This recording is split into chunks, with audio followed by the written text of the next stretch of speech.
पिछले एपिसोड में हमने देखा कि क्लाइन अब सीक्वेंस 8 का क्लाउन बन गया है। एक पुलिस केस में उसके सामने एक लाश जिंदा हो गई, जिससे उसे इज़िक के विसल की असली पावर का अंदाजा हुआ।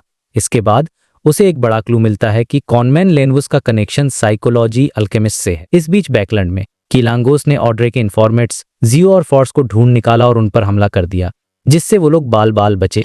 तो पिछले चैप्टर के बाद क्लाइन अपने रूम में वापस आता है, लेकिन आते ही वो स्पिरिचुअलिटी की दीवार को गायब नहीं करता, बल्कि वो बड़े आराम से एक कैंडल निकालता है जिसमें सैंडलवुड की खुशबू थी, उसे अपने डेस्क के बीच में रख देता है। इसके बाद वो एक रिचुअल के स्टेप्स फॉलो करना शुरू करता है, अपनी स्पिरिचुअलिटी से कैंडल जलाता है और उसके आसपास गुड लक और मिस्ट्री को सिंबलाइज करने वाले एसेंस, एक्सट्रैक्ट और हर्ब पाउडर छिड़क देता है।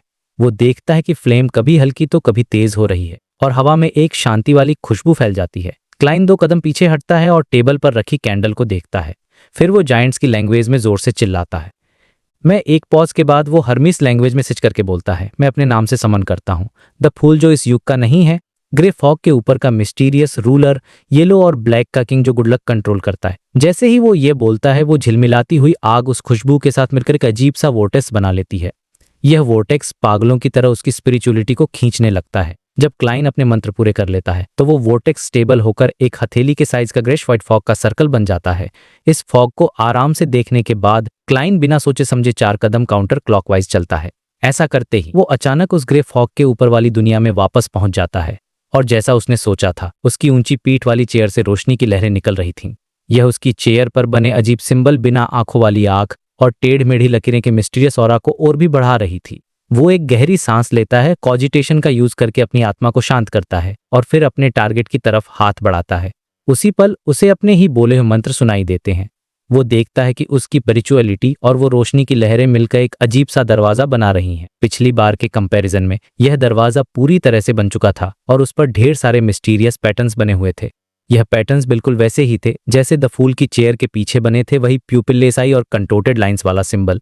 उस दरवाजे को देखते हुए क्लाइन अपना दिमाग फोकस करता है और दरवाजे को खुलने का ऑर्डर किसी वार्निंग के उस हमेशा शांत रहने वाले ग्रेश व्हाइट फॉग और उस शानदार पैलेस में हलचल होने लगती है, जैसे शांत पानी में किसी ने पत्थर फेंक दिया हो। यह लहरें उस समनिंग डोर की तरफ फैलने लगती हैं। तभी अचानक एक भारी चीज के रगड़ने की आवाज आती है। उस भारी मिस्टीरियस दरवाजे में एक दरार आ जाती है।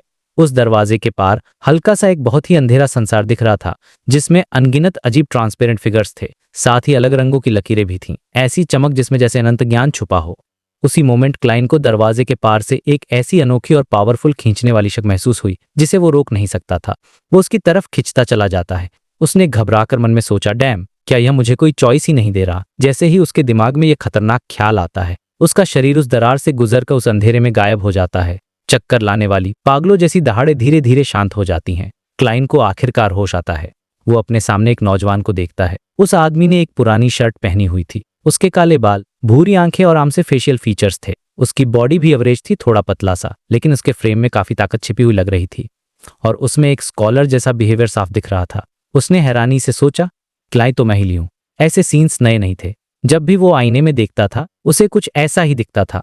वो हल्के से सर हिलाता है और अपने आसपास अपना बेड दिखता है जिस पर सफेद चादर बिछी है।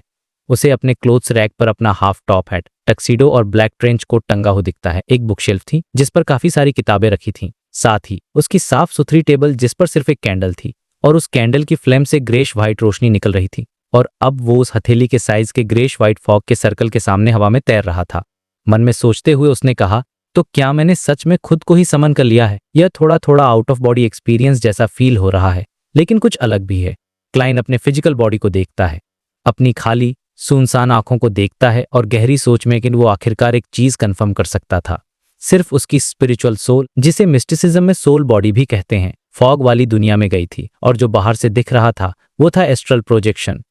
जैसे आत्मा शरीर से बाहर निकलते। एनालाइज करते हुए उसने सोचा, तभी तो मैं फॉग वाली दुनिया से जस्टिस, द हैंगमैन और द सन के एस्ट्रल प्रोजेक्शन सरफेस को सीधे देख पाया और कंफर्म कर पाया कि वो बियॉन्डर्स थे या नहीं।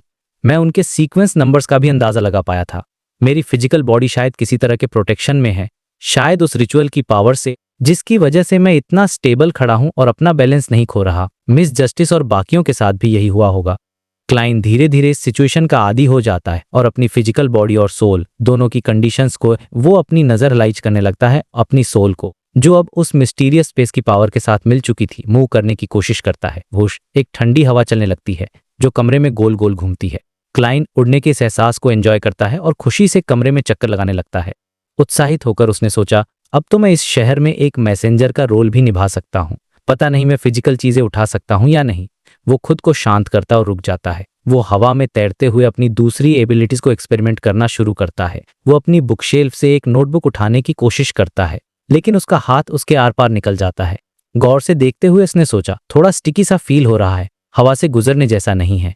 शायद जब मैं और पावरफुल हो जाऊंगा और ग्रे फॉग के ऊपर वाली दुनिया की मिस्टीरियस पावर्स को बेहतर यूज कर पाऊंगा, तब मैं इसे पकड़ सकूंगा। क्लाइन एक बार फिर एक कागज का टुकड़ा उठाने की कोशिश करता है, पर कोई फायदा नहीं होता। 10 सेकंड से ज्यादा सोचने के बाद वो क्लोथ्स रैक की तरफ उड़ता है और अपना ट्रांसपेरेंट हाथ अपने ब्लैक कोट की पॉकेट में डालता है। वो स्लम्बर चार्म्स और रेक्वियम चार्म्स को छूता है जो उसने सक्सेसफुल क्लेम के बाद रिप्लेनिश किए थे। यह ऐसी चीजें थी जिनमें उसकी अपनी स्पिरिचुअलिटी थी, आम चीजों से अलग। इसीलिए क्लाइन देखना चाहता था कि क्या वो उन्हें उठा सकता है। उसकी हथेली एक बार फिर चार्म्स के आर पार चली जाती है, लेकिन वो उनका अस्तित्व साफ महसूस कर सकता था। उसे स्पिरिचुअलिटी का जुड़ाव महसूस हुआ, लेकिन उन्हें उठाने के लिए इसमें स्ट्रेंथ नहीं थी। हाँ, एक और एक्सप्लेनेशन यह हो सकता है कि चार्म्स में इतनी स्पिरिचुअलिटी नहीं थी कि उसकी करंट स्टेट के साथ एक स्ट्रॉन्ग रेसोनेंस बना सके। निष्कर्ष निकालते उसने सोचा, स्पिरिचुअलिटी काफी नहीं है। क्लाइन यह सोचते हुए दूसरी पॉकेट की तरफ बढ़ता है। उस पॉकेट में फ्लेरिंगसन चार्म्स रखे जो उसने डिवाइन ब्लड की चुराई हुई पावर और अपनी स्पिरिचुअलिटी से बनाए थे। एक गर्माहट का एहसास तेजी से उसके पूरे जिस्म में फैल जाता है, जिससे उसका रूप और स्टेबल हो जाता है और उसके विचार साफ हो जाते हैं। वो उस पतले सोने के टुकड़े को पॉकेट से बाहर निकाल पाता है। उसके कमरे के आईने में वो चार्म ऐसे लग रहा था जैसे अपने आप पॉकेट से तैर कर आ गया हो, बिल्कुल भूत की कहानियों जैसा। संतुष्ट होकर उसने सोचा, मैं फ्लेरिंग सन चार्म्स को हिला सकता हूँ, मैं अपनी स्पिरिचुअलिटी से आवाज भी पैदा कर सकता हूँ, तो इस स्टेट में मेरे पास कुछ एबिलिटीज हैं। क्लाइन आईने की तरफ उड़ता है और उसके सामने रुक जाता है। उसने देखा कि आईने में सिर्फ वो सोने का पतला टुकड़ा ही रिफ्लेक्ट हो रहा था। उसके अलावा पर्दे बंद होने की वजह से कमरे में सिर्फ फर्नीचर और अंधेरा था। कुछ सेकंड सोचने के बाद वो फ्लेरिंग सन चार्म को बेड पर रख देता है और फिर से आईने के सामने वापस आता है। वो देखना चाहता कि क्या वो आईने के आर पार जा सकता है। उसकी आंखों के सामने अंधेरा छा जाता है। क्लाइन का नजरिया अचानक बदल जाता है। उसे वो कमरा दिखता है जो आईने में रिफ्लेक्ट हो रहा था, वो फर्नीचर जो हल्की रोशनी में चमक रहा था। उसे ऐसा महसूस हुआ जैसे वो किसी अंधेरे कोने में छिपकर कमरे के एक छोटे से हिस्से को झांक रहा हो। कन्फर्म करते हुए उसने सोचा, मैं सच में आईने से गुजर सकता हूं, लेकिन यह सिर्फ एक आम चीज है जो किसी मिस्टीरियस या अजीब दुनिया में नहीं ले जाती। क्लाइन सर हिलाता है और आगे बढ़कर वापस अपने कमरे में लौट आता है। फ्लेरिंग सन चार्म को उठाने की सक्सेस से उसे काफी कॉन्फिडेंस मिलता है, इसलिए वो कुछ और उठाने की कोशिश करता है। मिस्टर एजिक की कॉपर व्हिसल। जैसे ही वो उस पुरानी और अजीब चीज को छूता है, उसे महसूस होता है कि उसकी स्पिरिचुअलिटी फैल रही है और जम रही है। उसकी इल्यूजनरी आंखें अंधेरी जलती हुई आग में बदल जाती हैं। शक्ति महसूस करते हुए उसने सोचा, ऐसा लग रहा है जैसे मैं थोड़ा और पावरफुल हो गया हूं। मेरा रूप एक वृत्त जैसा है, लेकिन उसमें बदले की तीव्र भावना नहीं है। क्लाइन अपने मन को शांत करके अपनी अपीयरेंस को प्रोजेक्ट करता है। यह क्लाउन की एबिलिटीज में से एक थी। मिस्टर एज की कॉपर व्हिसल सच में कमाल की है। वो सर हिलाता है और नोटिस करता है कि अब वो कुछ वजन वाले कागज के टुकड़े उठा सकता है। वो अपने स्लम्बर चार्म्स भी उठा सकता था। निराश होकर उसने सोचा, कितनी बुरी किस्मत है, मैं सिल्वर रिचुअल डैगर उठा सकता हूं, लेकिन रिवॉल्वर बहुत भारी है। क्लाइन अपने एक्सपेरिमेंट्स खत्म करता है और यह देखने के लिए मुड़ता है कि क्या वो स्टेट में कोई स्पेल यूज कर सकता है। सीरियस टेस्ट के बाद वो इस नतीजे पर पहुंचा कि वो 2 स्पेल्स कर सकता है। पहला, एक ऐसी चीज जो टारगेट की रूह को हिला सकती है, और दूसरा, टारगेट को छूकर उसे जमने जैसी हालत में। क्लाइन एक संतुष्टि के साथ रुक जाता है। वो ओरियल विंडो से बाहर देखता है, सूरज की और पर्दे से ढकी हुई सड़क की तरफ। उत्सुकता से उसने सोचा, पता नहीं मैं इस स्टेट में दिन के वक्त घूम सकता हूं या नहीं। वो बड़बड़ाते हुए खिड़की की तरफ तैरता है। फिर वो ध्यान से पर्दा उठाता है, एक दरार बनाता है और थोड़ी सी सूरज की रोशनी को स्पिरिचुअलिटी की दीवार से गुजरकर कमरे में आने देता है। उस चमकती सूरज की रोशनी में क्लाइन को अपनी आत्मा एक काले धुएं के साथ उबलती हुई महसूस हुई। उसकी शक्तियां भी धीरे धीरे खत्म हो रही थीं। वो जल्दी से अपनी पकड़ छोड़ देता है, जिससे पर्दा रोशनी को रोक लेता है। हार मानते हुए उसने सोचा, मैं नहीं कर सकता। क्लाइन एक पल के लिए सोचता है, फिर उसकी नजर बेड पर रखे फ्लेरिंग सन चार्म पर जाती है। सोचते हुए उसने कहा, पता नहीं अगर मैं इटर्नल ब्लेजिंग सन के डिवाइन ब्लड से शक्ति लूं तो क्या इफेक्ट वही रहेगा। वो बेड की तरफ तैरता है और सोने के टुकड़े को उठाने की कोशिश करता है, लेकिन जैसे ही वो चार्म को छूता है, वो गर्म और साफ फीलिंग उसकी बढ़ती हुई ठंडी स्पिरिचुअलिटी के साथ एकदम उल्टा कॉन्ट्रास्ट बनाती है। यह आग और पानी के बीच अस्तित्व की लड़ाई जैसा था। सिर्फ वो सोने के टुकड़े देखो, ऐसे दूर वो जल गया हो। यह समझते हुए उसने सोचा, मिस्टर एजिक की कॉपर विसल की पावर और फ्लेरिंग सन चार्म एक ही समय में मेरी आत्मा में नहीं रह सकती। क्लाइन समझ जाता है और कॉपर विसल को नीचे रख देता है। उसे अपनी स्पिरिचुअलिटी सिकुड़ती हुई महसूस होती है और उसकी आंखों में काली आग बुझ जाती है।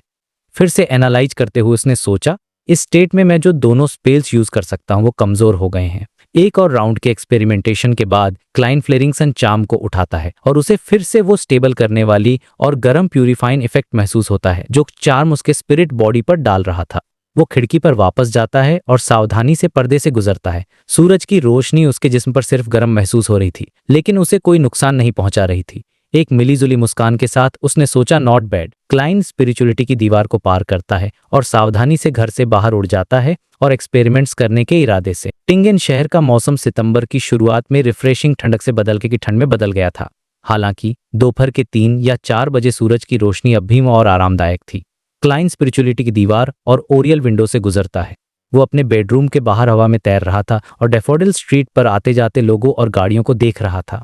तभी ग्रे रंग की लेबर यूनिफॉर्म पहने के आदमी ने अपना सिर उठाया और उसी तरफ देखा। क्लाइन घबरा गया और छिपना चाहता था, लेकिन उसे कोई सही जगह नहीं मिली। जब उसे छिपने के लिए कुछ नहीं दिखा तो वो चुपके से अपने घर वापस जाने लगा। हालांकि अपनी आंख के कोने से उसने देखा उस आदमी ने सिर्फ खिड़की की तरफ एक नजर डाली थी। फिर उसकी नजर उड़ती हुई एक गौरैया पर गई, लेकिन बदकिस्मती से वो उसे देख नहीं पाया। टिंगेन में कभी कभी पक्षी दिख जाते थे। एक राहत की सांस लेते हुए उसने सोचा, फ्यू, मैं तो भूल ही गया था कि एक आम इंसान मुझे नहीं देख सकता। क्लाइन ने राहत की सांस ली और महसूस किया कि वो अब तक इस सिचुएशन का आदी नहीं हुआ था। जैसे जैसे उसका कॉन्फिडेंस बढ़ा, वो और नीचे उड़ा और पास की एक चौड़ी गली में चला गया जहां वो लोगों के सिर के ऊपर तैर रहा था। जैसे ही वो करीब आया, क्लाइन को तुरंत एहसास हुआ कि उसका विस्के स्पिरिट विजन जैसा ही था। उसे इसे एक्टिवेट करने की जरूरत नहीं थी, लेकिन इसकी रेंज की एक लिमिटेशन थी। साथ ही ऑरा और इमोशनल रंगों के अलावा वो हर किसी की आत्मा के अस्तित्व को भी हल्का हल्का महसूस कर सकता था। वे धुंधले, इल्यूजनरी और ट्रांसपेरेंट थे। मन में सोचते हुए उसने कहा, इस स्टेट में मुझे लगता है कि मैं व्यक्ति के शरीर को बाईपास करके सीधे उसकी आत्मा पर हमला कर सकता हूं। क्लाइन ने सोचते हुए सिर हिलाया। उसने एक चक्कर लगाया और अपनी सबसे तेज स्पीड टेस्ट करने की तैयारी की, इसलिए वो अपनी पूरी ताकत से आयरन क्रॉस स्ट्रीट की तरफ उड़ गया। जल्द ही वो रुका और उस अपार्टमेंट के बाहर पहुंच गया जहां वो पहले रहता था। खुद का मूल्यांकन करते हुए उसने सोचा, यह लगभग हाईवे पर एक कार की स्पीड के बराबर होनी चाहिए। बड़े अफसोस की बात है कि मैं अभी भी स्पिरिट वर्ल्ड में आ जा नहीं सकता, वरना यह परफेक्ट होता। लेकिन अगर मैं स्पिरिट वर्ल्ड में खो गया तो कहते हैं कि उसके परिणाम बहुत गंभीर होते हैं। जैसे ही क्लाइन ने अपना सेल्फ इवैल्यूएशन खत्म किया, उसे उदास और निराश महसूस हुआ। एक अनकहा दबाव था। उसने चारों ओर देखा और महसूस किया कि आयरन क्रॉस स्ट्रीट एक ऐसी उदासी में डूबी हुई थी जिसे आम लोग भी देख सकते थे। एक ऐसा अंधेरा जिसे सूरजनी भी दूर नहीं कर सकती थी। वहां सुन्नता, निराशा, दर्द और अन्य इमोशंस की परतें एक दूसरे पर चढ़ी हुई थीं, जैसे कि वे असली हों। उदासी से उसने सोचा, यह बिल्कुल वैसा ही महसूस हो रहा है जैसा मुझे तब हुआ था जब मैंने पहली बार एक सीयर बनने पर इस गली पर स्पिरिचुअल परसेप्शन का इस्तेमाल किया था। आयरन क्रॉस स्ट्रीट की मिडिल स्ट्रीट और लोअर स्ट्रीट आज तक नहीं बदली है। पता नहीं इस तरह के दमन और उदासी को जमा होने में कितने साल लगे होंगे। क्लाइन ने अतीत को याद किया और आह भरते हुए आसपास की इमारतों की तीसरी मंजिल तक उड़ गया। आखिरकार उसे सूरज की रोशनी महसूस हुई और उसने अपनी डिप्रेशन को दूर किया। क्लाइन लोअर स्ट्रीट के साथ उड़ता रहा और समय समय पर उसे फटे पुराने कपड़े पहने, एक्सप्रेशनलेस और कुपोषित निवासी दिखाई देते थे। यहाँ तक कि उसे 2 लाशें भी मिली जो नेचुरल कारणों से मरी थीं। लंबे समय तक भूखमरी और कुपोषण के साथ अचानक किसी बीमारी का हो जाना। उदासी से उसने सोचा, हर महीने अनगिनत लोग दर्द से मरते थे। हालांकि दिवालिया किसान और सदर्न कॉन्टिनेंट से आए गुलाम बहुत जल्दी उनकी जगह ले लेते हैं। क्लाइन ने चुपचाप आह भरी और दिशा बदलकर दक्षिण की ओर उड़ गया। वो टिंगेन का इंडस्ट्रियल एरिया था। Steel works, lead factories, ceramic factories, printing फ्रीज, मेटलवर्क्स फेज, मशीन कंस्ट्रक्शन फैक्ट्रीज और अन्य सभी फैक्ट्रीज एक दूसरे के बगल में बनी थीं। जैसे ही वो उड़ा, क्लाइन ने ऊंची ऊंची चिमनियां देखीं। उसने हवा में धूल और एक घनी उदासी देखी जो लोअर स्ट्रीट की तुलना में थोड़ी ही बेहतर थी। यह थकावट, दर्द, निराशावाद और सुन्नता की भावनाओं से भरा हुआ था। 30 की उम्र के मजदूर अल्पसंख्यक माने जाते थे। जैसे ही क्लाइन उस एरिया को और करीब से देखने के नीचे उड़ना चाहता था, उसे अचानक कमजोरी महसूस हुई। यह एक ऐसी कमजोरी थी जो उसके अंदर से आ रही थी। घबराकर स्पिरिचुअलिटी इस दबाव को सहन नहीं कर सकती।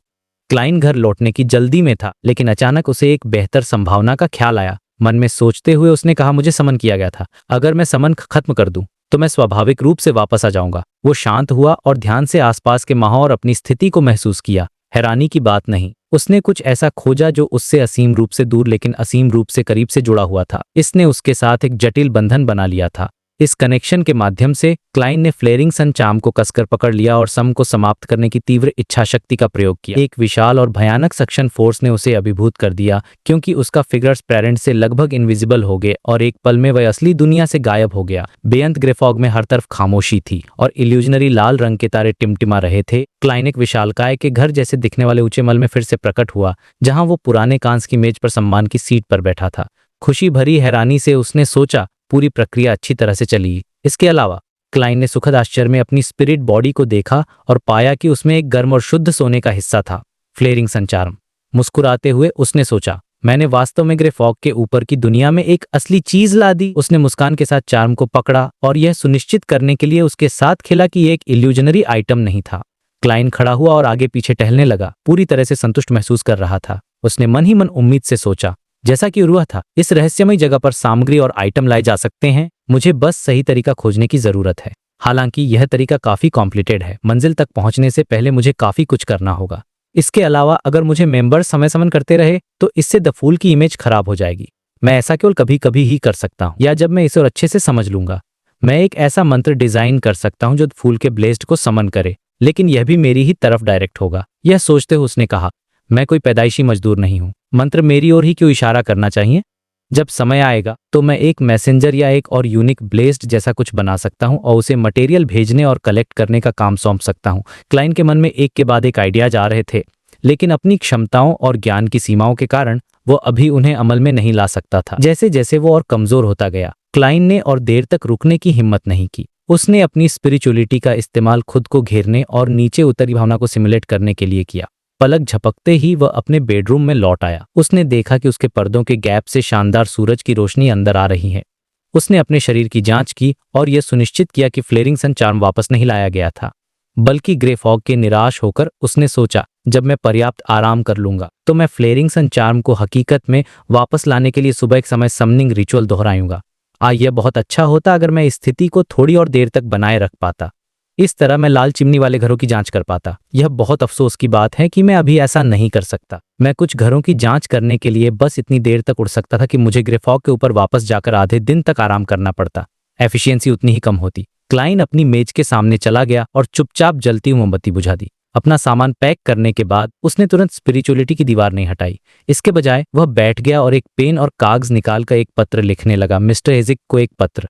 प्रिय महोदय का अभिवादन लिखने के बाद उसने कुछ मिनटों तक सोचा और फिर लिखा, मुझे हाल ही में खबर मिली है कि 7 पायरेट एडमिरल्स में से एक वाइस एडमिरल हरिकेन क्विलांगोस बैकलैंड में घुसपैठ कर चुका है। उसके पास क्रीपिंग हंगर नामक एक रहस्यमयी वस्तु है। यह एक शेफर्ड के समान समान क्षमा प्रदान करता है, जो एक सीक्वेंस आई बेयोंडर है जो अलग अलग आत्माओं को निगल जाता है और उनकी संबंधित शक्तियां प्राप्त करता है।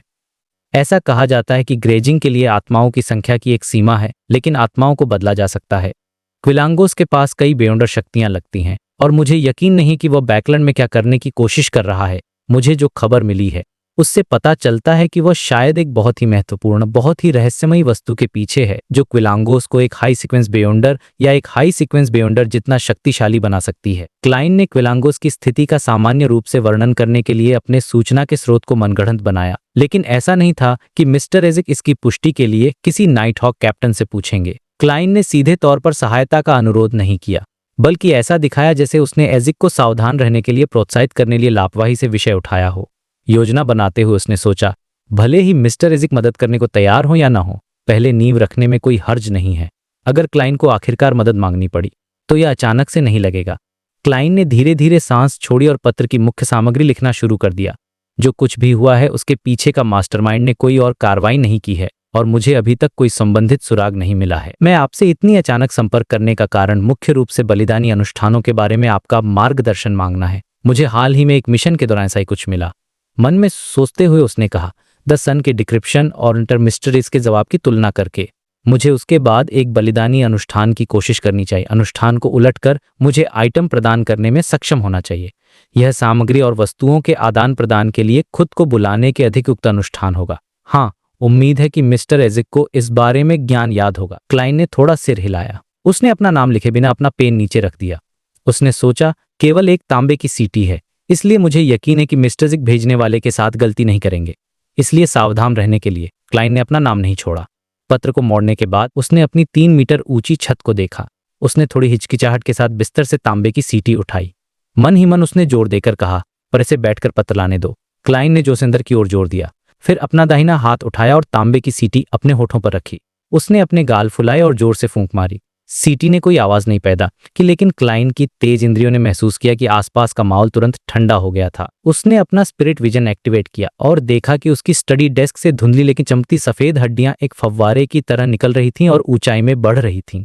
सफेद हड्डियां जल्दी से एक साथ जमा हो गईं और एक भ्रामक लेकिन विशाल राक्षस में बदल गईं। इसका सिर स्पिरिचुअलिटी की दीवार को चीरता हुआ कहीं अज्ञात स्थान पर पहुंच गया। क्लाइन ने सफेद कंकाल की जांघों और शरीर को देखा, साथ ही उसके नीचे लटकते हुए हाथ को भी। उसकी दाहिनी हथेली को खुला देख क्लाइन के होठों के कोने फड़को और उसने मुड़ा हुआ पत्र उछाल दिया। बड़ी हड्डी वाली हथेली ने एक झपट मारा और पत्र को मजबूती से पकड़ लिया। फिर क्लाइन ने अपनी तांबे की सीटी उठाई और बिना किसी हिचकिचाहट के फिर से फूंक मारी।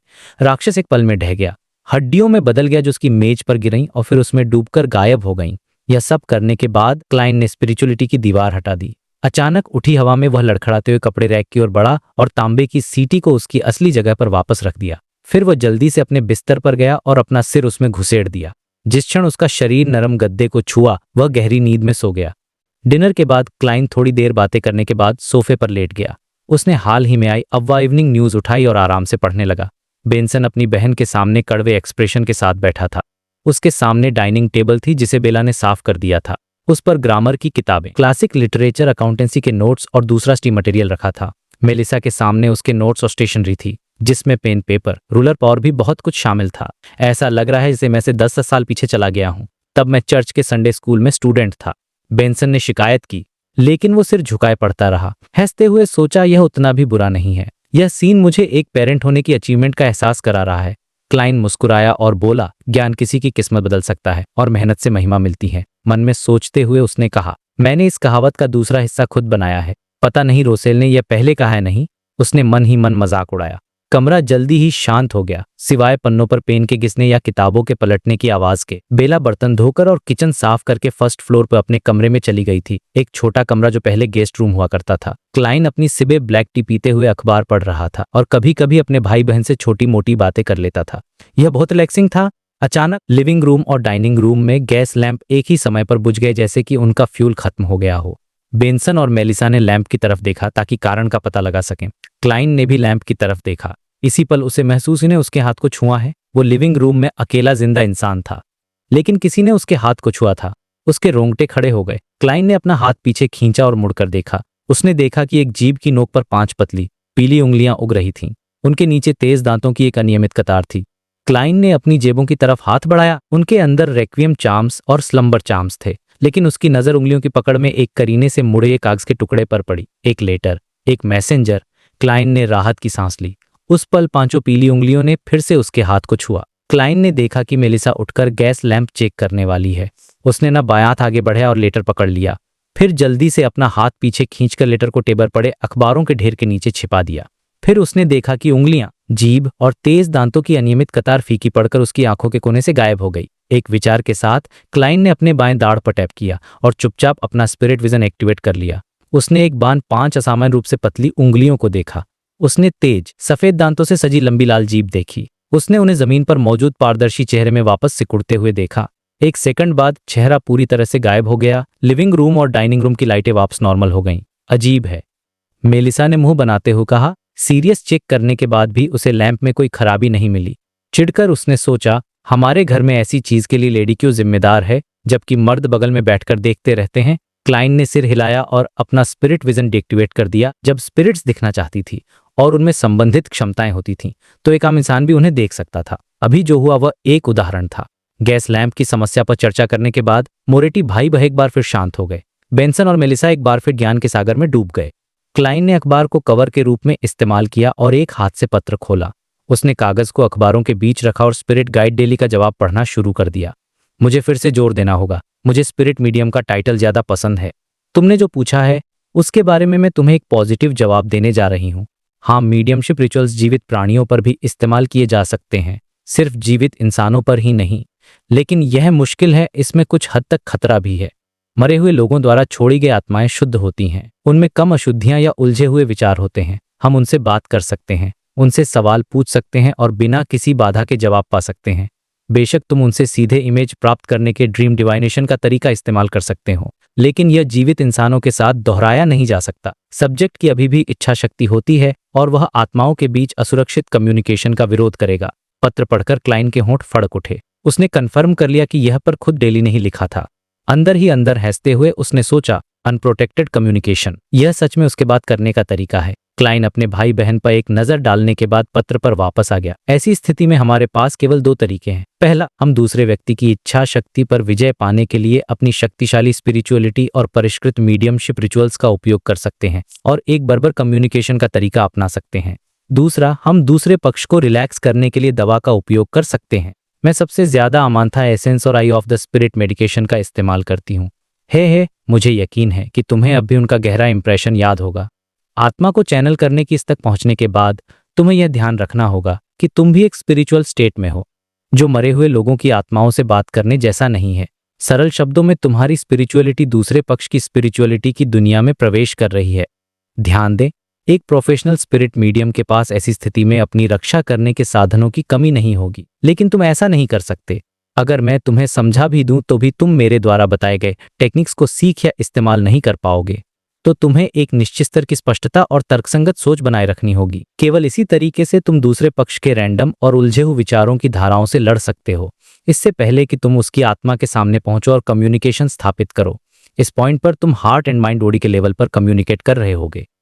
इस स्टेज पर तुम्हारे पास दो ऑप्शन हैं। एक तो दूसरे पक्ष की यादों को जबरदस्ती पढ़ने के लिए एक तकनीक का उपयोग करें, लेकिन तुम्हें बहुत सावधान रहना होगा, क्योंकि तुम यह सुनिश्चित नहीं कर सकते कि तुम जो चीजें पढ़ रहे हो वही हैं जो तुम जानना चाहते हो। अगर तुम किसी व्यक्ति से बड़ी मात्रा में यादें बिना सोचे समझे प्राप्त करते हो तो बहुत संभावना है कि तुम्हारी आत्मा ढह जाएगी। इसके अलावा यह तुम्हारे टारगेट की आत्मा को गंभीर नुकसान पहुंचाएगा, कभी कभी तो उन्हें पूरी तरह से नष्ट भी कर देगा। जब तक तुम एक प्रोफेशनल स्पिरिट मीडियम नहीं हो, मैं इस मेथड का उपयोग करने का सुझाव नहीं देती। दूसरा ऑप्शन दूसरे पक्ष के हार्ट एंड माइंड के बॉडी के साथ धीरे से कम्युनिकेट करना है। तुम कैसे भी अंदर घुसे हो, चाहे हिंसा से या दवा से, टारगेट निश्चित रूप से एक मदहोश स्थिति में होगा। वे आमतौर पर झूठ नहीं बोल पाएंगे जैसे तुम नहीं बोल पाए थे। नहीं, तुम याद नहीं कर सकते कि तुम्हारे साथ क्या हुआ था। हालांकि मुझे पता है कि तुम निश्चित रूप से इसके बारे में भूल गए हो। मन ही मन हंसते हुए उसने सोचा, माफ करना मैडम डेली, मैं उस समय बहुत जागा हुआ था। क्लाइन ने अपनी नजरें नीचे की और पत्र का बाकी हिस्सा पढ़ा। इस तरह की बातचीत तुम्हें असली जवाब पाने में मदद कर सकती है, लेकिन जरूरी नहीं कि वे सभी सच हों। तुम्हें मेरा मतलब समझ में आ गया होगा। जब तक तुम खरे पढ़ते हो, तुमने एम्परर रोसेल का फेमस कोट जरूर सुना होगा। मुझे असली कोट याद नहीं है, लेकिन कोट का सार यह है कि जो कोई भी कहेगा वह पूरा सच और सच के सिवा कुछ नहीं होगा। संक्षेप में, एक आत्मा को सब कुछ याद नहीं हो सकता, क्योंकि बहुत सारी यादें किसी के सबकॉन्शियस में होती हैं या सामूहिक रूप से सबकॉन्शियस में होती हैं। मुझे इसका जिक्र नहीं करना चाहिए। डन इसे साइकोलॉजी एल्केमिस्ट की बुरी थ्योरीज कहते हैं। इसलिए तुम्हें आत्मा को गाइड करने में सक्षम होना चाहिए और अपने सवाल डिजाइन करने में अच्छा होना चाहिए, समझे। संबंधित तकनीकों में शामिल हैं। यह सब नॉर्मल परिस्थितियों में है। जब हम एक बेयोंडर की आत्मा से कम्युनिकेट करने की कोशिश कर रहे हों जो पागल हो गया हो, तो हमें किन बातों का ध्यान रखना चाहिए। यह वही है, अपनी स्पष्टता बनाए रखना। तुम्हें बिल्कुल भी सुस्त नहीं पड़ना है। ऐसा इसलिए है क्योंकि एक बेयोंडर की स्पिरिचुअलिटी बहुत शक्तिशाली होती है और उसकी आत्मा उलझे हुए विचारों से भरी होती है। मैं एक उदाहरण देती हूँ। एक आम इंसान की चेतना एक आइलैंड है। सबकॉन्शियस आइलैंड के नीचे समुद्र का हिस्सा है। सामूहिक सबकॉन्शियस आसपास का समुद्र है। आसमान स्पिरिट वर्ल्ड का है। एक बेयोंडर के लिए उसके आइलैंड में एक कंट्रोल करने योग्य एक्टिव ज्वालामुखी हो सकता है। एक पागल के आइलैंड में एक ज्वालामुखी जो किसी भी समय फट सकता है। यह नींव को हिला देगा और समुद्र को प्रदूषित कर देगा। जब तुम एक पागल व्यक्ति की आत्मा के साथ अनप्रोटेक्टेड कांटेक्ट में आते हो, तो उसके उलझे हुए विचार तुम्हें इन्फेक्ट कर सकते हैं, ठीक वैसे ही जैसे समुद्र में प्रदूषित पानी बाहर की ओर बहेगा और आगे फैलेगा।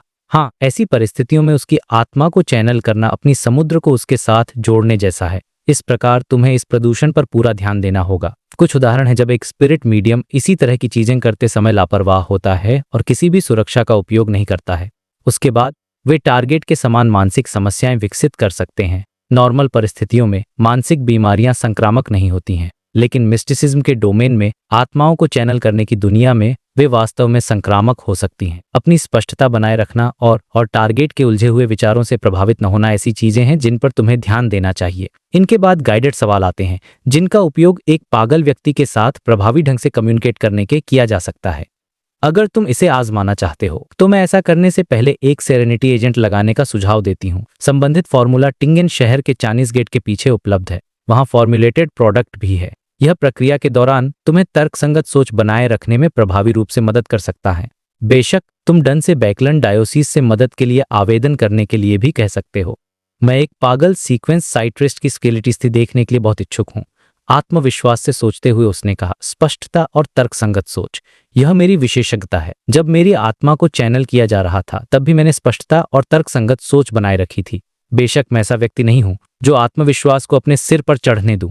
मैं फिर भी सेरेनिटी एजेंट, अमांथा एक्सट्रैक्ट और आई ऑफ द स्पिरिट मेडिकेशन लिए आवेदन करूंगा। क्लाइन ने राहत की सांस ली। कोशिश करने के लिए थोड़ा उत्सुक था। उसने अपना अखबार नीचे रखा और खड़ा हो गया। फिर वह बाथरूम में गया और अपनी स्पिरिचुअलिटी से पत्र को जला दिया। फिर राख को टॉयलेट बॉल में फेंककर फ्लश कर दिया। उस रात क्लाइन ने एक बार फिर खुद को समन करने के रिचुअल की कोशिश की और फ्लेरिंग सन चार्म को फिजिकल दुनिया में और अपने कमरे में वापस लाया। उसे मिस्टर एजिक का पत्र भी नहीं मिला, हालांकि उसे जल्दी जवाब की उम्मीद थी।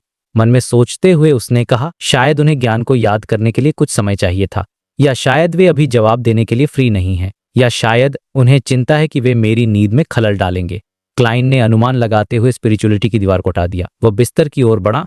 अगले दिन मंगलवार की सुबह क्लाइन ब्लैकथॉर्न सिक्योरिटी कंपनी में दाखिल हुआ और हमेशा की तरह कैप्टन के ऑफिस का दरवाजा खटखटाया। अंदर आ जाओ, डन स्मिथ ने एक मधुर और सुखद आवाज में कहा। क्लाइन ने दरवाजे का हैंडल घुमाया और दरवाजा खोला तो देखा कि कैप्टन अपना नाश्ता कर रहे थे। उनके दाहिने हाथ में एक कप कॉफी थी जिसमें से तेज सुगंध आ रही थी। उनके सामने प्लेट में व्हाइट ब्रेड टोस्ट और बेकन था। डन ने मक्खन लगे सैंडविच टोस्ट का बचा हुआ हिस्सा अपने मुंह में डाला और खा लिया।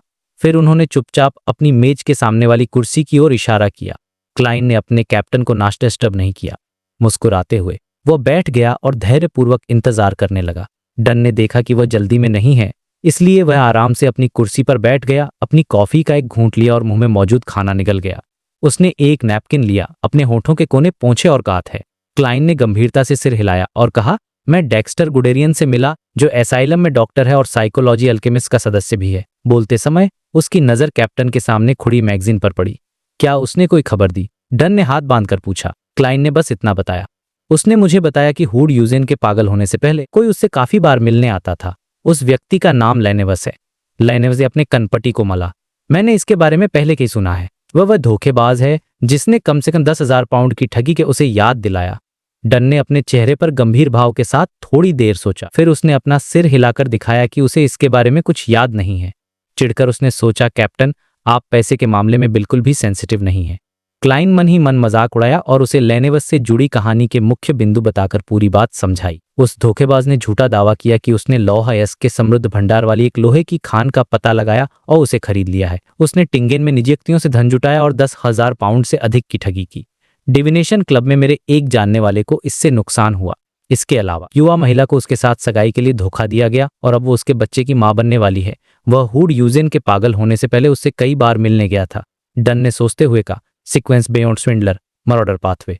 मन में सोचते हुए उसने कहा, कैप्टन, इस तरह की चीजों में आपकी याददाश्त वास्तव में अच्छी है। क्लाइन को इस पर हंसी आई। उसने हल्का सा सिर हिलाया और कहा, मेरा भी यही अनुमान था, क्योंकि लेनेवस द्वारा स्थापित स्टीलवर्क्स कंपनी दक्षिण में तो अर्पित कई अलग अलग धर्मों के थे, इसलिए यह केस अंततः हमें नहीं सौंपा गया। अगर इस मामले में बेउंडर की संलिप्तता का कोई सबूत होता भी तो भी इसे मैंडेटेड पनिशर्स को सौंप दिया जाता। डन को आखिरकार कहानी की पूरी जानकारी समझ में आ गई। उसने क्लाइन को अपनी गहरी ग्रे आंखों से दिम क्या करना चाहते हो मन में सोचते हुए उसने कहा, खांसी। कैप्टन, क्या आप कृपया इतने सेंसिटिव नहीं हो सकते? क्लाइन ने गंभीरता का मुखौटा पहनकर जवाब दिया, मैं एक मीडियमशिप रिचुअल के जरिए हुड यूजेन से बात करना चाहता हूं और यह पता लगाना चाहता हूं कि लेनेवस उससे मिलने क्यों आया था। मैं जानना चाहता हूं कि क्या उस मुलाकात का उसके पागल होने से कोई सीधा संबंध है। डन ने थोड़ा सिर हिलाया और कहा, अगर तुमने इसके लिए आवेदन नहीं भी किया होता तो भी जब हम यह सुनिश्चित कर लेते कि हुड यूजेन पागल है तो मैं ऐसा ही एक प्रयोग करवाता। हालांकि डेली ने मुझे बताया कि यह काफी जोखिम भरा है। क्या तुम्हें विश्वास है मैं बैकलैंड डायोसीस से सहायता मांग सकता हूं? इसे कुछ दिनों के लिए टालने में कोई समस्या नहीं होनी चाहिए। क्लाइन का बेउंडर बनने का मकसद मिस्टिसिज्म का अध्ययन करना और घर वापस जाने का रास्ता खोजना था। चूंकि यह प्रैक्टिकल एक्सरसाइज का मौका था और उसे पूरा विश्वास था, इसलिए वह स्वाभाविक रूप से इसे छोड़ना नहीं चाहता था। कैप्टन, मैंने इस विषय पर ज्ञान प्राप्त कर लिया है। मुझे इस पर पूरा विश्वास है। बेशक कुछ सामग्रियों की आवश्यकता होगी, जैसे कि Amantha extract, eye of the spirit medicine और serenity agent. Serenity agent Dunn ने नाम पर विचार किया और क्लाइन की व्यावसायिकता की पुष्टि की। उसे याद आया कि डेली ने उल्लेख किया था कि यह एक तरल दवा थी जिसका उपयोग शायद ही कभी किया जाता था, फिर भी यह मीडियमशिप में बहुत प्रभावी थी। डन स्मिथ ने लगभग 20 सेकंड तक विचार किया और अपनी कुर्सी पर वापस झुक गया। उसने कहा, और एक रिक्वेस्ट फॉर्म भरो, फिर चाइनीज गेट के पीछे से तुम्हें जो चाहिए वह ले लो है। मुझे यकीन नहीं कि वहां कोई तैयार माल नहीं, अगर नहीं है तो तुम्हें जो सामग्री चाहिए वह ले लो और उसके अनुसार दवा बना लो। ठीक है, क्लाइन ने खुशी से जवाब दिया। वह उठा नहीं बल्कि अपनी कुर्सी पर मजबूती से बैठा रहा। डन ने अपनी कंपटी को मला। उसने ध्यान से सोचा और कहा, आज शाम एसाइलम की निगरानी करने की मेरी बारी है। हम सीधे हुड यूजेन से नहीं मिल सकते। कोई नहीं जानता कि एसाइलम में डॉक्टरों, नर्सों, सफाई कर्मियों या मरीजों के वेश में साइकोलॉजी अल्केमिस्ट के सदस्य हैं या नहीं। कोई नहीं जानता कि साइकोलॉजी अल्केमिस्ट हुड ऑर्गन की निगरानी कर रहे हैं या नहीं। हमारी कोई भी कार्रवाई गुप्त होनी चाहिए। हम यह उजागर नहीं कर सकते कि डेक्स्टर गुडेन हमारा मुखबिर बन गया है। हम भोर में चुपके से अंदर जाकर जाएंगे। हाँ, मैं पहरा दूंगा जब तुम रिचुअल, ताकि कोई दुर्घटना ना हो। राहत महसूस करते हुए उसने सोचा, यह सबसे अच्छा होगा अगर हुड यूजेन सिर्फ पागल होने का नाटक कर रहा है जबकि मैं उस पर एक मीडियमशिप रिचुअल का उपयोग करता हूं, तो यह ऐसा होगा जैसे मैं चिड़ियाघर में घुस गया और एक बाघ के सामने नाचने लगा। क्लाइन ने आराम किया और ईमानदारी से कहा, हार्पटन। वो उठा और दरवाजे की ओर चला गया। तभी उसकी आंखों के कोने ने उस मैगजीन लेख का शीर्षक देखा जिसे कैप्टन पढ़ रहा था। दक्षिणी महाद्वीप के वर्षावनों में डोनिंग्समैन ट्री सैप का बालों के विकास को बढ़ावा देने पर महत्वपूर्ण प्रभाव पड़ा है। क्लाइन ने अपनी नजरें हटाई, दरवाजा खोला और कैप्टन के ऑफिस से बाहर निकल गया। अचानक उसके दिमाग में एक चंचल विचार आया। मन में सोचते हुए उसने कहा, दरअसल एक बेयोंडर को इतनी परेशानी से गुजरने की जरूरत नहीं है। अगर ओल्ड नील अभी भी होते तो वह बालों के दोबारा उगने के लिए एक रिजिक मिलिस्टिक डिजाइन कर सकते थे। फिर वह देवी की सहायता के लिए प्रार्थना करते। चाहे कोई बालों से ढक जाए और एक घुंघराले बालों वाला बबून बन जाए, वह एक और कहानी है। देवी की प्रतिक्रिया क्या होगी? अगर मैं होता तो मैं निश्चित रूप से कोसता, मदरफकर। उस विचार ने अचानक क्लाइन की खुशी को उदासी से भर दिया, लेकिन उदासी में भी एक मजाक का संकेत था। वह क्लर्क के ऑफिस में गया और कर्सन मॉडल एसिस टाइपराइटर के सामने बैठकर टाइप कर लिया।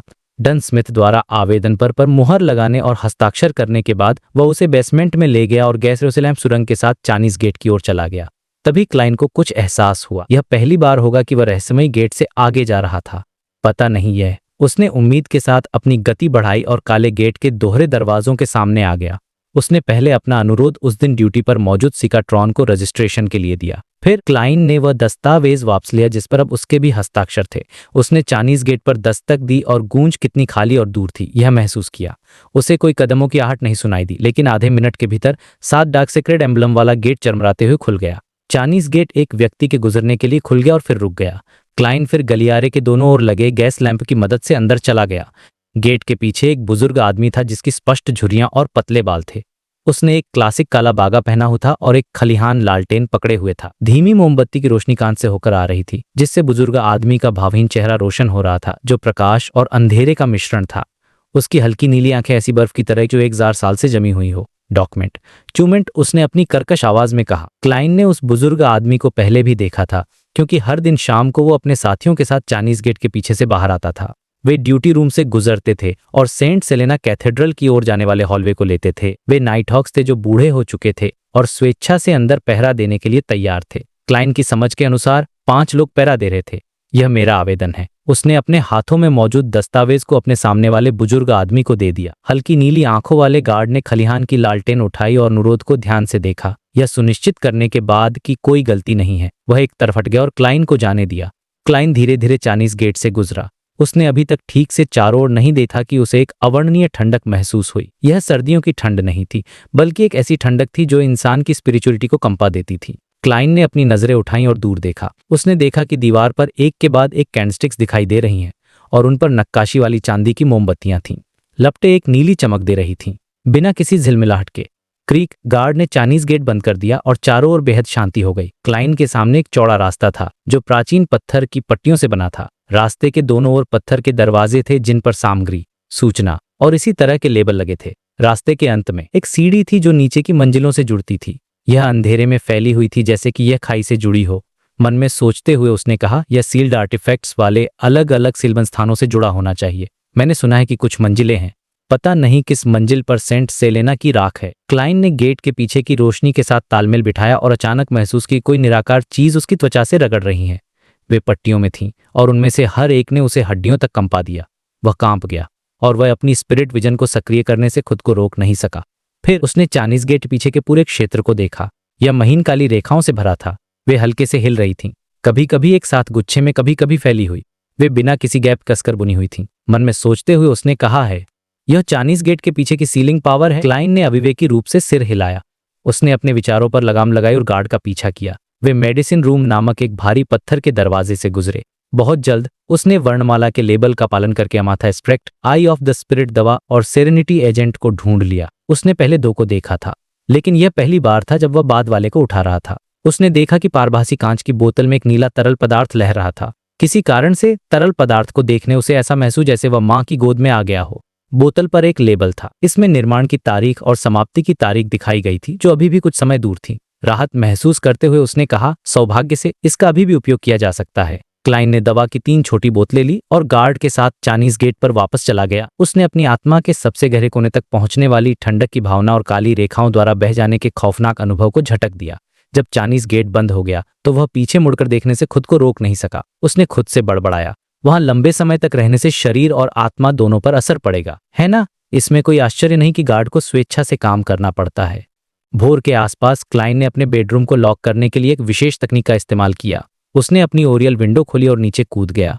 2 मंजिला ऊंचाई वर्तमान उसके लिए कोई खतरा नहीं थी। वह बिना किसी लड़खड़ाहट के स्थिर रूप से उतरा। नाइटहॉक्स की गाड़ी पहले से ही सामने खड़ी थी, उसका इंतजार कर रही थी। बिना किसी बातचीत के क्लाइन जल्दी से नॉर्थ बोरो में टिंगेन एसाइलम पहुंच गया। कैप्टन के निर्देशों का पालन करते हुए वह बिना स्ट्रीट लैंप वाले कोनों में से एक की ओर मुड़ा, जहां उसने इंतजार कर रहे डन स्मिथ को देखा। चलो अंदर चलें। डन ने हल्का सा सिर हिलाया। मैंने यह सुनिश्चित कर लिया है कि आसपास कोई नहीं है। ठीक है। क्लाइन जल्दी से करीब आ गया। एक क्लाउन के रूप में एक एसाइलम में प्रवेश करना, यह मुझे एक प्रसिद्ध कहावत की याद दिलाता है। यह घर लौटने जैसा है, उसने मन ही मन सोचा। उसने डन का बारीकी से पीछा किया। दीवार की उबड़ खाबड़ सतह की मदद से वे जल्दी और फुर्ती से उत्कृष्ट संतुलन के साथ एसाइलम में घुस गए। डन मुड़ा और देखा। उसने अपनी स्वीकृति देने के लिए थोड़ा सिर हिलाया। वे दोनों दुबकर चुपचाप अस्पताल के छोटे पार्क और गतिविधि चौक से गुजरे। फिर वे एसाइलम में 3 मंजिला इमारत में दाखिल हुए और सबसे ऊपरी मंजिल पर पहुंचे, जहां हुड यूजेन का कमरा था। चूंकि हुड यूजेन के पागल हो जाने के बाद उसके हिंसक होने की संभावना थी, इसलिए उसे एक सिंगल कमरे में रखा गया था। सौभाग्य से निगरानी करने वाले नाइटहॉक्स ने निगरानी के दौरान अपने प्रयासों को बर्बाद नहीं किया था और बहुत पहले कमरे की चाबी की एक कॉपी बना ली थी। कच्चा ताला हल्का सा क्लिक हुआ और डन पहले अंदर गया। क्लाइन ने अपनी नजरें उसके शरीर के पार डाली और बिस्तर पर बैठे व्यक्ति को देखा। हुड यूजेन का चेहरा लंबा और पतला था। उसकी आंखें गहरी धंसी हुई थी और उसके सुनहरे बाल बिखरे हुए थे। वह अपनी ग्रे नीली आंखों से धातु की सलाखों वाली खिड़की की ओर देख रहा था। वह बाहर लाल चांद को देख रहा था। क्लाइन ने कमरे का दरवाजा बंद कर दिया और हंसते हुए लापरवाही से पूछा, क्यों नहीं रहे हो? तुम सो क्यों गया? और अचानक याद आया कि क्लाइन अब एक सीक्वेंस क्लाउन था, इसलिए वह चुप रहा और कमरे के कोने में पीछे हट गया। हुड यूजेन ने अपना सिर घुमाया और क्लाइन को देखा। वह मूर्खतापूर्ण ढंग से हंसा और जवाब दिया, मैं अपने केक का इंतजार कर रहा हूं। यह एक ऐसे कुख्यात अपराधी का मीम है जिसे अक्सर जेल भेजा जाता है, और उसने एक बार एक इंटरव्यू में कहा था कि जेल जाना घर लौटने जैसा है, केक का इंतजार।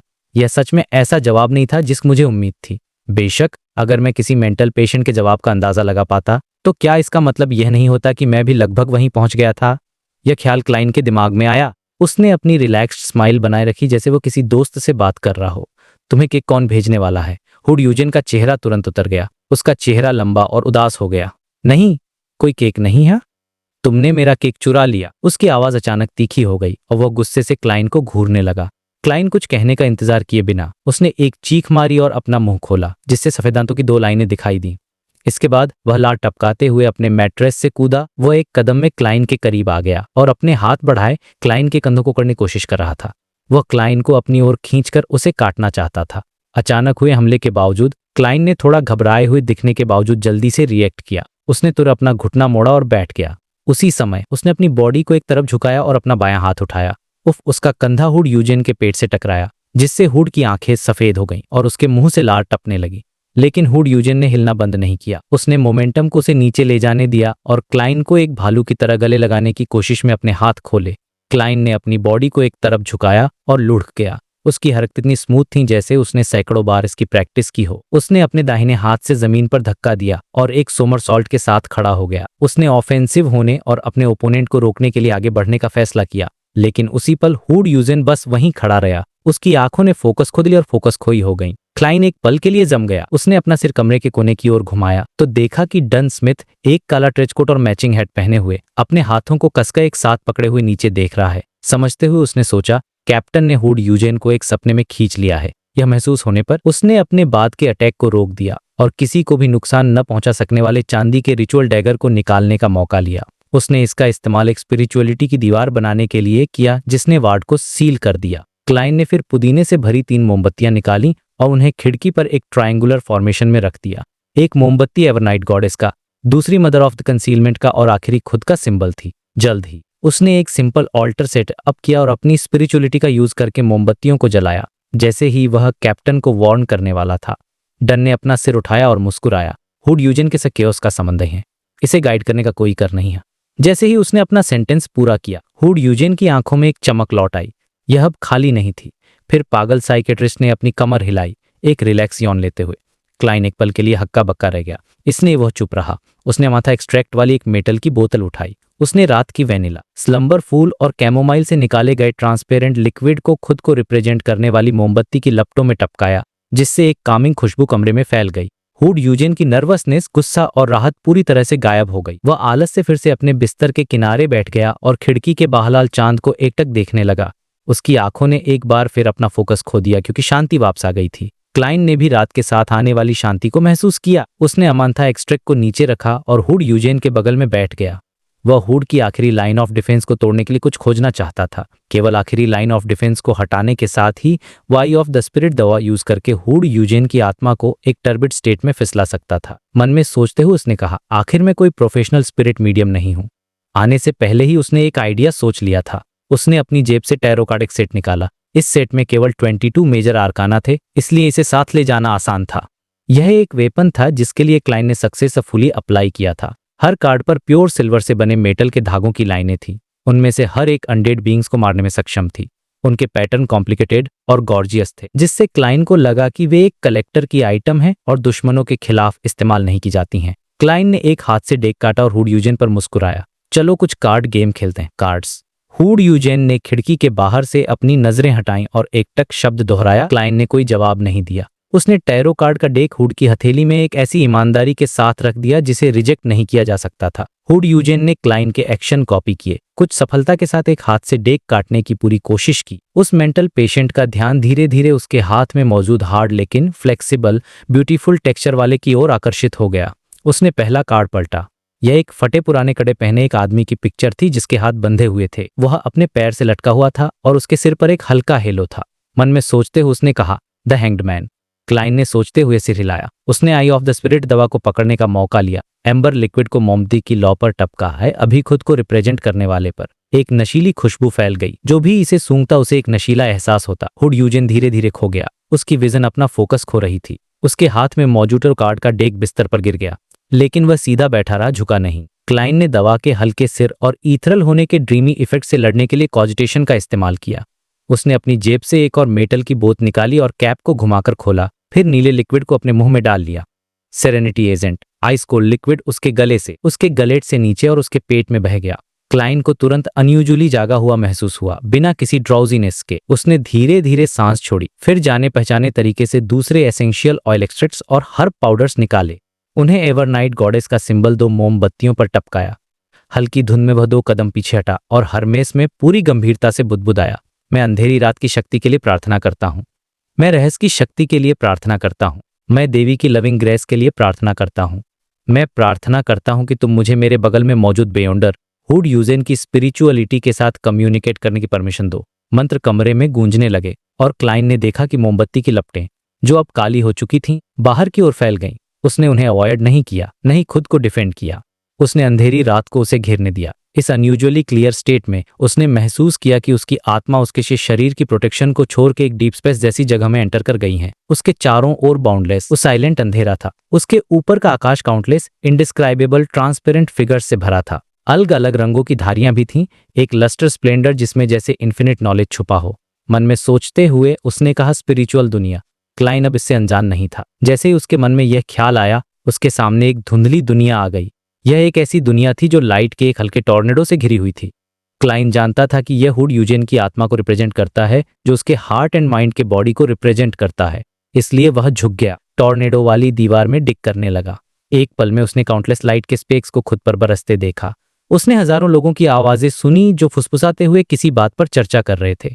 ये बड़बड़ाहट बहुत क्योटिक थी और उनमें लॉजिक की कमी थी। कुछ में किसी महिला की शान की तारीफ शामिल थी। फिर यह टॉयलेट यूज करने के बाद राहत की फीलिंग का डिस्क्रिप्शन बन गया।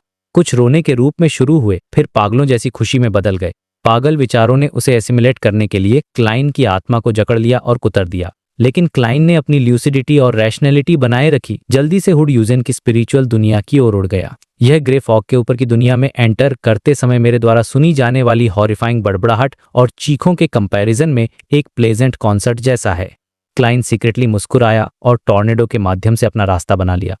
उसने एक मदहोश ट्रांसपेरेंट हुड यूजेन देखा। यह सीक्वेंस साइकियाट्रिस्ट बाहरी दुनिया में जैसी स्टेट में था वैसी ही स्टेट बनाए हुए था। उसने एक हैरान एक्सप्रेशन से देखा। क्लाइन उसके सामने रुका और धीरे से पूछा, क्या तुम लैनेवस को जानते हो? हुड यूजेन ने खालीपन से जवाब दिया, हाँ। उनके चारों ओर की लाइट एक ट्रांसफॉर्मेशन से गुजरी, जैसे कि हुड यूजेन अपना स्पिरिचुअल सी दिखा रहा हो। जल्दी से आपस में गुंथे हुए प्रकाश ने एक चश्मा पहने एवरेज दिखने वाले व्यक्ति को दिखाया। एक सार्केस्टिक मुस्कान पहने हुए था। यह वही लैनेवस था जिसे क्लाइन ने अरेस्ट वारंट में देखा था। क्लाइन ने सेटिस्फैक्शन से सिर हिलाया और खुद को समेटा। उसने एक गाइडेड सवाल पूछा, लैनेवस तुमसे मिलने क्यों आया था? उसने कहा। हुड यूजेन की आवाज धीरे धीरे धीमी हो गई। अचानक वह एक ज्यादा करिश्माई आवाज में बदल गया और थोड़ा पागलों की तरह हंसा। हुड यूजेन, यह सबसे बुरा समय है और सबसे अच्छा समय भी, जब तक तुम अपॉर्चुनिटी का फायदा उठाते हो। हम इस दुनिया के रूलर्स बन सकते हैं, हम ट्रू इमोर्टल्स बन सकते हैं।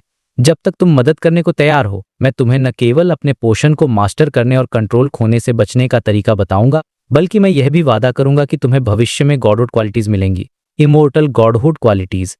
तुम्हें मेरे पीछे की प्रेजेंस को देबल होना चाहिए। मेरा वादा उसका वादा है। कुछ मायनों में साइकोलॉजी अल्केमिस्ट्स उससे जुड़े हुए हैं। डाउट मत करो, साइकोलॉजी अल्केमिस्ट इस समय काफी मजबूत नहीं है। यह तुम्हें इनफ हेल्प प्रोवाइड करने में अनेबल है, जब तक कि तुम जीवन भर इसी लेवल पर रहने को तैयार न हो। अपने पोषण को बिना कंट्रोल खोए समझने का तरीका, यह वैसा ही क्यों लगता है जैसे मैं दूसरों को एक्टिंग मेथड से लुभाता हूँ। लैनेवस की एम्बिशंस जरूर ऊंची हैं, वह केवल सीक्वेंस से है, फिर भी वह पहले से ही गॉडहुड क्वालिटीज में हेरफेर करने की बात कर रहा है। उसे कौन सी छिपी हुई प्रेजेंस सपोर्ट कर रही है? यह आदमी कॉन्स्पिरेसी रच रहा लगता है, जो केवल लोगों को पैसे के लिए धोखा देना नहीं है। या क्या स्कैम चलाना सिर्फ उसका शौक हो सकता है? क्लाइन के मन में कई विचार आए जब वह सुन रहा था। जब हुड यूजेन ने बोलना बंद कर दिया तो उसने जल्दी से दबाव डाला, लैनेवस तुमसे किस तरह की हेल्प चाहता था? हुड यूजेन ने तुरंत जवाब नहीं दिया। उसकी स्पिरिचुअल दुनिया शांत हो गई। फिर वह हंसी में फूट पड़ा। उसने अजीब ढंग से जवाब दिया, हेल्प हेल्प, हाँ, मैंने हेल्प की, मैंने बनाया। उसके शब्द अचानक रुक गए क्योंकि उसकी धुंधली आत्मा मुड़ गई।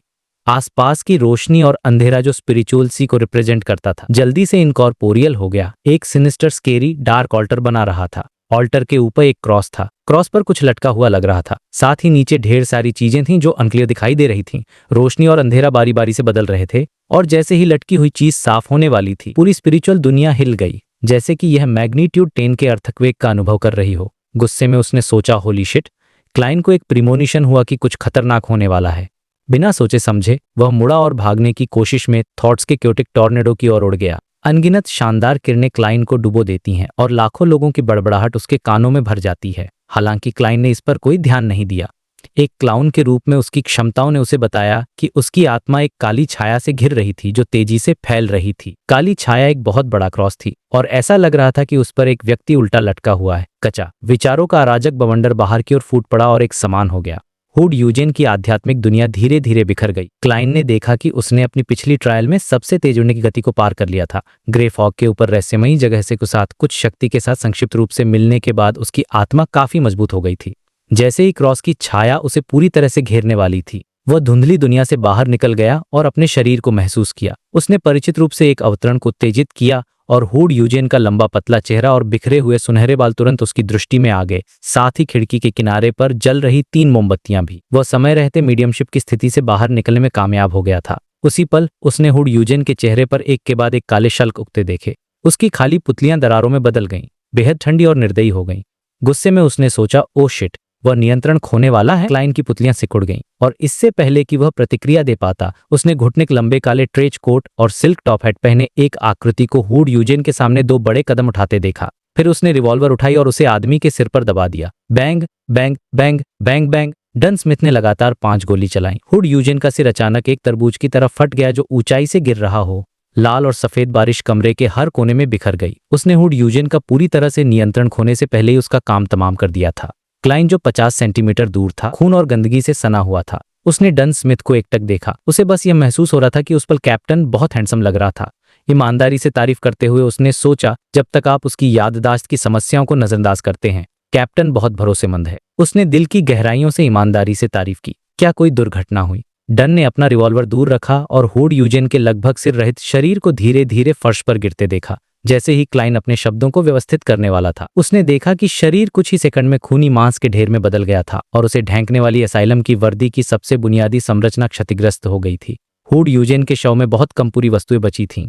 दर्जनों शल्क थे जो एक काली चमक के साथ झिलमिला रहे थे, और उसका दिल जो क्रिस्टली और हल्का नीला हो गया था। दिल में एक जादुई चमक थी, जैसे एक हीरा आने वाली रोशनी को अपवर्तित कर रहा हो। यह किसी को शांत कर सकता था या उन्हें बेचैन कर सकता था। यह तनाव पैजकता विकसित कर सकता था, लेकिन इसके अलावा कुछ भी उल्लेखनीय नहीं था। यह आइटम कंट्रोल करने योग्य होना चाहिए। डन ने अपना रिवॉल्वर रखने के बाद एक काला दस्ताना निकाला और उसे अपने दाहिने हाथ में पहना। फिर वह क्रिस्टलीय दिल उठाने के लिए नीचे झुका। सोचते हुए उसने कहा, एक कंट्रोल करने योग्य आइटम। कैप्टन ने पहले जो बताया था उसके अनुसार इसे एक सीक्वेंस साइकियाट्रिस्ट के फॉर्मूले के लिए मुख्य सामग्री के रूप में इस्तेमाल किया जा सकता है, लेकिन क्या इससे एडवांस बेयोंडर और भी आसानी से नियंत्रण खो देगा? क्लाइन ने अपना रुमाल निकाला और अपने चेहरे और शरीर से खून पोंछा। फिर उसने अपने विशेष रूप से बनाए गए टैरो कार्ड उठाए और उनकी सतहों को साफ किया। उसने जमीन की ओर देखा और उत्सुकता से पूछा, इन काले शल्कों को किस तरह की वस्तुएं माना जाएगा? ये ऐसी सामग्रियां हैं जो बेयोंडर शक्ति से दूषित हैं। इन्हें लंबे समय तक चलने वाले प्रभावों वाली वस्तुओं में बनाया जा सकता है। उदाहरण के लिए, हमारे दानव शिकार की गोलियों की मरे हुए आत्माओं या राक्षसों को घायल करने की क्षमता 3 महीने के निशान को पार करते ही काफी कम हो जाएगी, जिससे अवशेष सामग्रियों में दानव शिकार की विशेषताओं का केवल एक छोटा सा हिस्सा बचेगा। अगर इस्तेमाल की गई सामग्री काले शल्कों जैसी कुछ होती तो प्रभावी अवधि या 2 साल जितनी लंबी होती और प्रभाव और भी बेहतर होते। बेशक उनकी विशेषताओं के कारण काले शल्क स्पष्ट रूप से दानव शिकार की गोलियों में बनाए जाने के लिए उपयुक्त नहीं है, डन ने समझाया जब उसने क्लाइन से कागज का टुकड़ा लेकर नीले दिल और काले शल्कों को लपेटा। यह वसा ही है जैसे हम पोषण के लिए सप्लीमेंट्री सामग्री के रूप में उपयोग करते हैं, क्लाइन ने पूछा। डन वापस खड़ा हुआ और थोड़ा सिर हिलाया। हाँ, आह भरते हुए उसने सोचा, जो नियंत्रण खो देता है वो सचमुच एक राक्षस बन जाएगा। क्लाइन ने आह भरी। उसने इस अवसर का लाभ उठाया जब कमरा अभी भी एक स्पिरिचुअलिटी की दीवार से सील था, और जल्दी से यूजेन के दिमाग में अपनी मुठभेड़ का वर्णन किया। जब मैं हुड यूजेन की आत्मा के साथ संवाद कर रहा था तो मैंने उसके दिमाग में सच्चे निर्माता जैसी एक आकृति देखी, लेकिन यह मुख्यधारा वालों से अलग थी। यह जंजीर से बंधा हुआ लटकाऊ विशालकाय नहीं था, न ही छाया के पर्दों के पीछे की आंख थी। इसके बजाय यह उस जैसा था जिसे आपने हनास विंसेंट के सपने में देखा था। हनास विंसेंट ऑरोरा ऑर्डर का सदस्य था। चूंकि मेलिसा की दोस्त सेलेना ने उसके मंत्रों को झांका था और मैजिक मिरर डिविनेशन पूरा किया था, इसलिए नाइट हॉक्स ने उसकी जांच की। डन स्मिथ ने अपने सपने में सच्चे निर्माता के करीब कुछ देखा था, लेकिन यह व्यापक रूप से प्रसारित मुख्यधारा की छवि से एक अलग छवि थी। अंत में परिणाम एक चोट और एक अजीब मौत थी। जब हुड यूजेन ने द हैंग्ड मैन का टैरो कार्ड पलटा तो क्लाइन ने वास्तव में इसकी उम्मीद पहले ही कर ली थी, लेकिन उसने कभी नहीं सोचा था कि इसे इस तरह से प्रस्तुत किया जाएगा। बेशक यह केवल अप्रत्यक्ष संपर्क था। यह उस समय की तुलना में तुलनीय नहीं होगा जब उसने सीधे इटर्नल ब्लेजिंग सन की जासूसी की थी।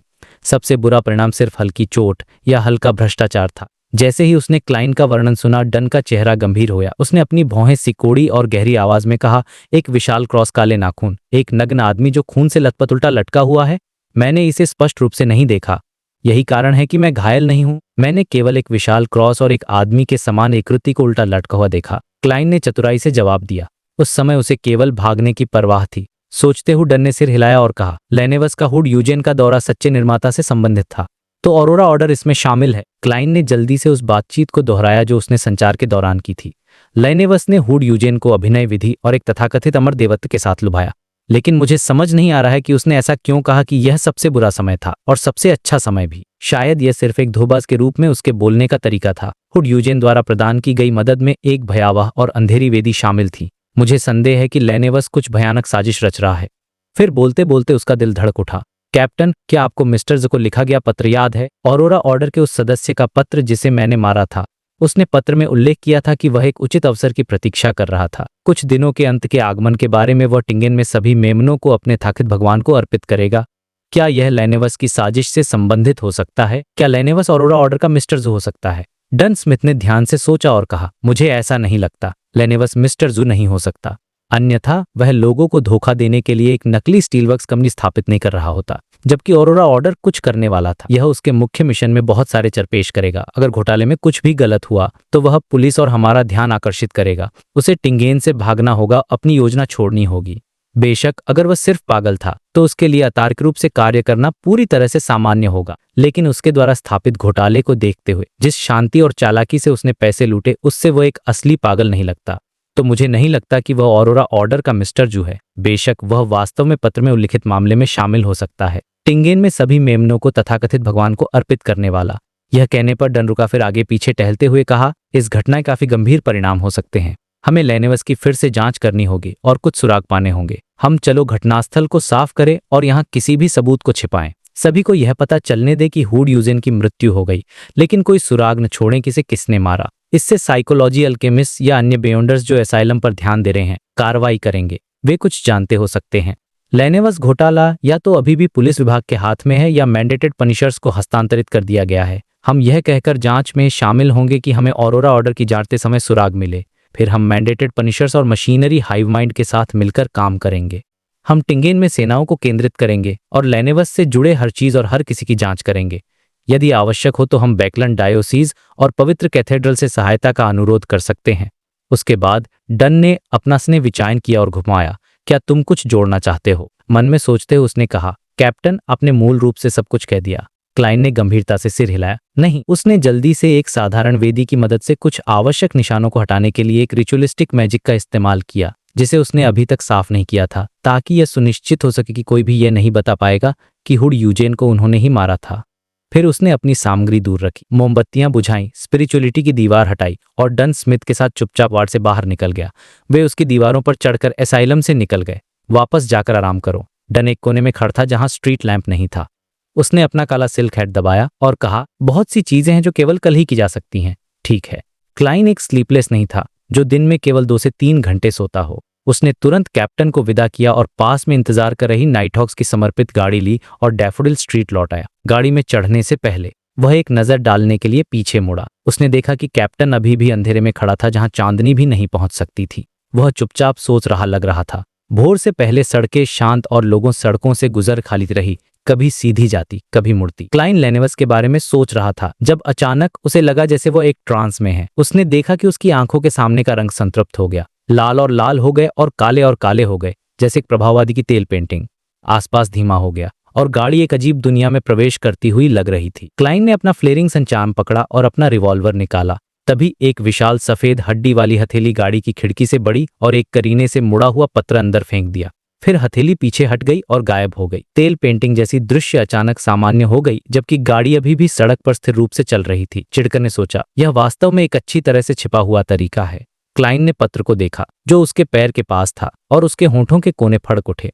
मैसेंजर के एक्शन ने क्लाइन को पूरे 5 सेकंड के लिए शॉक कर दिया। फिर वो हो झुककर लेटर उठा लिया। उसके दिल में शौक और जलन का भाव था। उसने सोचा, भले ही मिस्टर एज के एक बेयोंडर के रूप में अपनी क्षमताओं का एक अच्छा हिस्सा इस्तेमाल नहीं कर सकते क्योंकि उनकी याददाश्त चली गई है, इस तरह के मैसेंजर को भेजने में सक्षम होना उन्हें सीक्वेंस यास के बेयोंडर से निपटने के लिए काफी शक्तिशाली बना देना चाहिए। उसने तुरंत लेटर नहीं खोला। इसके बजाय उसने लेटर को अपनी जेब में रख लिया। स्लम्बर चार्म्स के साथ गाड़ी आगे बढ़ती रही। जब क्लाइन डैफोडिल स्ट्रीट पर गाड़ी से उतरा तो उसने सहज रूप से ड्राइवर सेसारे को देखा, केवल उसकी आरामदायक मुस्कान देखने के लिए, जैसे कि उसने कुछ भी असामान्य नहीं देखा था जो हुआ था। क्लाइन ने सिर हिलाया और अपने स्पिरिट विजन से सेसारे को देखने के बाद घर लौट आया। उसने दूसरी मंजिल पर बालकनी और पाइपों को देखा और कुछ सेकंड के लिए सोचा। उसने अपने जेंटलमैनली व्यवहार को बनाए रखने का फैसला किया और पाइप पर चढ़कर अपने में वापस जाने की कोशिश नहीं की।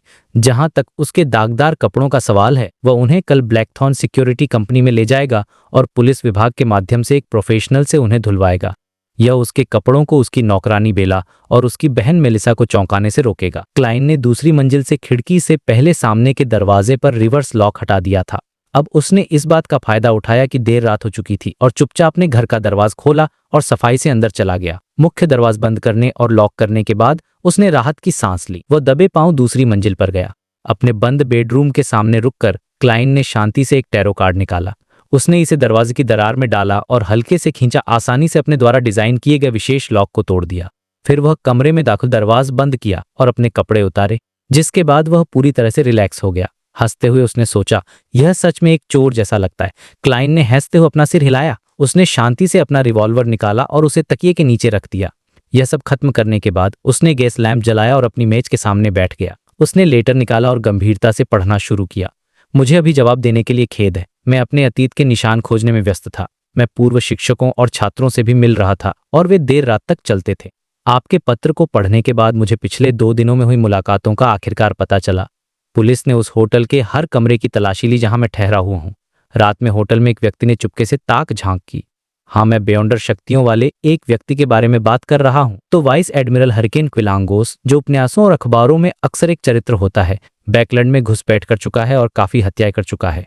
मुझे याद है कि वह केवल लोएन किंगडम द्वारा ही वांटेड नहीं है, वह फेसैक एम्पायर, इंटिस रिपब्लिक, फेनापोर्टर किंगडम की इनाम सूची में भी है।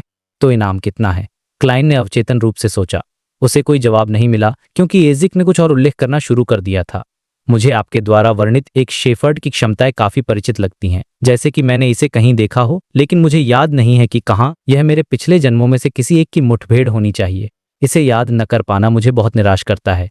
मन में सोचते हुए उसने कहा, यह मिस्टर एजिक शेफर्ड में थोड़ा इंटरेस्टेड हैं। मैं इसका इस्तेमाल उनसे मदद लेने के लिए कर सकता हूँ। हाँ, यह निश्चित रूप से एक संयोग है। नहीं, यह एक संयोग नहीं है, बल्कि अनिवार्य है। यह अनुमान लगाया जा सकता है कि मिस्टर 1000 साल से अधिक समय तक जीवित रहे हैं और सबसे अधिक संभावना हाई सीक्वेंस बेयॉन्डर हैं। तब उन्होंने अपने पहले के जीवन में कई अलग अलग बेयॉन्डर्स की शक्तियों का सामना किया होगा जो अधिक यूनिक थे। उनके बारे में उनकी गहरी छाप भी होगी। दूसरे शब्दों में, यह केवल शेफर्ड ही नहीं है जो उन्हें परिचित होने की भावना देगा, बल्कि अनशैडोएड, डेमन हंटर या गार्जियन जैसी जॉब्स भी ऐसा ही करेंगी। यह बहुत संभावना है कि मिस्टर एजिक को किसी विशेष सीक्वेंस की क्षमताओं के अनुरूप कोई भी रहस्यमयी वस्तु परिचित लगेगी और उनकी रुचि जगेगी। यह कुछ ऐसा है जिसकी कल्पना की जा सकती है। क्लाइन पहले तो शंकालु था, फिर उसे ज्ञान प्राप्त हुआ। वह बहुत अधिक निश्चित था। उसने अपनी नजरें हटाईं और पत्र पढ़ना जारी रखा। मैंने आपके द्वारा पूछे गए बलिदानी अनुष्ठान के कुछ हिस्सों को बहुत पहले याद कर लिया था, शायद इसलिए कि मेरे पास उनकी गहरी छाप है। शायद मैं अपने हाल के किसी जीवन काल में एक पुजारी था। मुझे आपको याद दिलाना और चेतावनी देनी है कि आपको बलिदानी अनुष्ठानों का उपयोग करते समय बहुत सतर्क रहना होगा। आप अपनी सुरक्षा को दुष्ट देवताओं या रहस्यमयी अस्तित्वों पर नहीं सौंप सकते। उनके पास हमारी तरह विवेक नहीं होता। इसके अलावा आपके पास सही और गलत की एक मजबूत भावना होनी चाहिए, क्योंकि दुष्ट देवता और शैतान अक्सर अपने लिए हानिरहित लगने वाली पहचान बना लेते हैं। मेरी राय यह है कि आप ऐसी किसी चीज की बलि नहीं दे सकते जिसकी उपस्थिति से आप पूरी तरह से अवगत नहीं हैं, अन्यथा आपकी आत्मा बलि की वस्तु बन सकती है। मन में सोचते हुए उसने कहा, सरल शब्दों में, दुष्ट देवता और शैतान एक और रूप धारण कर लेंगे, खुद को किसी भरोसेमंद व्यक्ति के रूप में प्रच्छन्न कर लेंगे। जैसे इंटरनेट पर एक अकाउंट एक प्यारी सी लड़की होने का दावा करता है, वह एक बड़े आदमी द्वारा नियंत्रित किया जा सकता है। उसे ऑफलाइन मिलने के बाद भी सतर्क रहना होगा, व्यक्ति के रूप की पुष्टि करने के बाद, क्योंकि व्यक्ति सिर्फ एक क्रॉस ड्रेसर हो सकता है। क्लाइन ने एजिक की चेतावनी को सिर्फ इसलिए नजरअंदाज नहीं किया क्योंकि वह खुद के लिए बलिदानी अनुष्ठान ने अनुमोदन में सिर हिलाया। एजिक ने कुछ बातों पर जोर देने के बाद उसने जल्दी से उस बलिदानी अनुष्ठान की व्याख्या की जिसे वह जानता था। सबसे पहले अनुष्ठान स्थापित करें। आप किस देवता या अपरंपरागत रहस्यमयी अस्तित्व को बलि देने जा रहे हैं, उसके आधार पर प्रतीक चुनें। उसके या उसके डोमेन की संबंधित जड़ी बूटियों और खनिजों का उपयोग करें। बेशक आप उन्हें पहले से ही पवित्र तेलों, मलहमों, सुगंधों और अन्य वस्तुओं में भी बना सकते हैं। प्रतीक। क्लाइन एक पल के लिए जम गया। उसे एहसास हुआ कि वह मूर्ख जो इस युग का नहीं था, नहीं जानता था कि उसका संबंधित प्रतीक क्या था। उसने एक पल के लिए सोचा, जल्दी से प्राचीन कांस्य की मेज पर अपनी कुर्सी के पीछे के जटिल प्रतीक को याद किया। यह एक पुतली रहित आंख से बना जो छिपाव का प्रतिनिधित्व करता था और आंशिक रूप से विकृत रेखाएं जो प्रतिनिधित्व करती थीं। मन में सोचते हुए उसने कहा, वह मेरा प्रतीक होना चाहिए, या अधिक सटीक रूप से वह है जो ग्रे फॉग के ऊपर की दुनिया में मेरा प्रतीक है। मेरा डोमेन तब बहुत सरल है, छिपाव, परिवर्तन, सौभाग्य। लेकिन मैं इसके बारे में बहुत निश्चित नहीं हो सकता, इसलिए मुझे इसे आजमाना होगा, भले ही प्रतीक गलत हो, जब तक कि मैं अपना मानद नाम सही कर लूं। बलि का लक्ष्य किसी अन्य इकाई की ओर इशारा नहीं करेगा। सबसे बुरी बात यह हो सकती है कि अनुष्ठान विफल हो जाएगा, इसका मुझे यकीन है। क्लाइन ने कागज की सतह को रगड़ते हुए सोचा और अपने दिल में एक योजना तैयार की। उसकी आंखें एक बार फिर पत्र पर केंद्रित हो गई, पत्र के बाकी हिस्से को पढ़ रही थीं। दूसरा, आपको यह स्पष्ट करने की आवश्यकता है कि क्या बलि को एक विशिष्ट समय पर होने की आवश्यकता है। फिर एक सामान्य अनुष्ठान की प्रक्रियाओं का पालन करें। जब तक कि आप अनुष्ठान के मानद नामों और मंत्रों का पाठ पूरा न कर लें। आपको याद रखना चाहिए कि या तो जोटुन, ड्रैगोनीज, एल्विस या प्राचीन हमिस का उपयोग करें। आपको इन भाषाओं में प्राकृतिक शक्तियों का उपयोग संबंधित इकाई के साथ सीधा संबंध स्थापित करने के लिए करना चाहिए। आप उपयोग करने के लिए सटीक मंत्रों को डिजाइन कर सकते हैं, लेकिन इसमें ये महत्वपूर्ण शब्द शामिल होने चाहिए: प्रार्थना, सूचना, प्रसाद द्वाज्य और खोलनार। अंत में आपको मंत्र की प्राकृतिक शक्तियों के साथ एक संबंध बनाने के लिए एक निश्चित आध्यात्मिकता गुणवत्ता वाली सामग्रियों का उपयोग करना चाहिए। यह आपको एक सुरंग बनाने की अनुमति देगा जो उस राज्य के द्वारों से जुड़ती है जहां संबंधित इकाई रहती है। यदि इकाई रुचि रखती है तो आपकी बलि पूरी हो गई है। यह कदम बिल्कुल आवश्यक नहीं है। यदि आप अपनी बलि में संबंधित इकाई को बहुत रुचि दिला सकते हैं तो वह आपके लिए उसके राज्य के द्वार खोल देगा। जब आप मंत्रों का पाठ पूरा कर लेंगे, उसके अपने दम पर एक स्थिर सुरंग स्थापित कर लेंगे। बेशक यह अक्सर खतरे का संकेत देगा, क्योंकि रूढ़वादी परिणाम के रूप अपेक्षाकृत अनुकूल छिपे हुए देवता शायद ही कभी ऐसा करते हैं। केवल दुष्ट देवता या शैतान ही अपने लक्ष्यों को प्राप्त करने के लिए आपको सीधे जवाब देंगे। मन में सोचते हुए उसने कहा, आध्यात्मिकता वाली सामग्री सस्ती नहीं होती। मुझे आश्चर्य है कि क्या केवल मंत्रों का पाठ करने से मुझे समनिंग के समान एक बलि सुरंग खोलने की अनुमति मिलेगी। मुझे आश्चर्य है कि क्या मैं ग्रेफहॉग के ऊपर की दुनिया की क्षमताओं का उपयोग कर सकता हूँ। हाँ, मैं पहले इसे आजमाऊंगा और अगर मैं असफल रहा तो ही अंडरग्राउंड मार्केट से आध्यात्मिकता वाली सामग्री प्राप्त करूंगा। क्या मुझे बेयोंडर सामग्री की आवश्यकता है? यह ठीक होना चाहिए अगर इसमें एक निश्चित मात्रा में आध्यात्मिकता हो, है ना? क्लाइन ने अपने गुमनाम खाते में पड़े इस पाउंड के बारे में सोचा। उसने अपनी एयर से अधिक पाउंड की बचत के बारे में भी सोचा जो उसने बचाई थी। बेयोंडर सामग्री आध्यात्मिकता वाली सामग्रियों के समान पूरी तरह से समान नहीं थी। उदाहरण के लिए हुड यूजेन द्वारा छोड़ा गया दिल एक बेयोंडर सामग्री थी, जबकि काले शल्क निश्चित मात्रा में आध्यात्मिकता वाली सामग्री थी। मिस्टर एजिक का पत्र पढ़ने के बाद क्लाइन ने अपनी उंगलियों को एक साथ रगड़ा और आध्यात्मिकता की एक लौ जलाई। उसने कागज को जलाकर राख कर दिया और उसे कूड़ेदान में फेंक दिया। रात बहुत गहरी हो चुकी थी और क्लाइन को अनुष्ठान की कोशिश करने की कोई जल्दी नहीं थी। उसने पहले एक योजना बनाने और उन सभी चीजों से गुजरने का इरादा किया जिन पर उसे अमल में लाने से पहले ध्यान देने की आवश्यकता थी।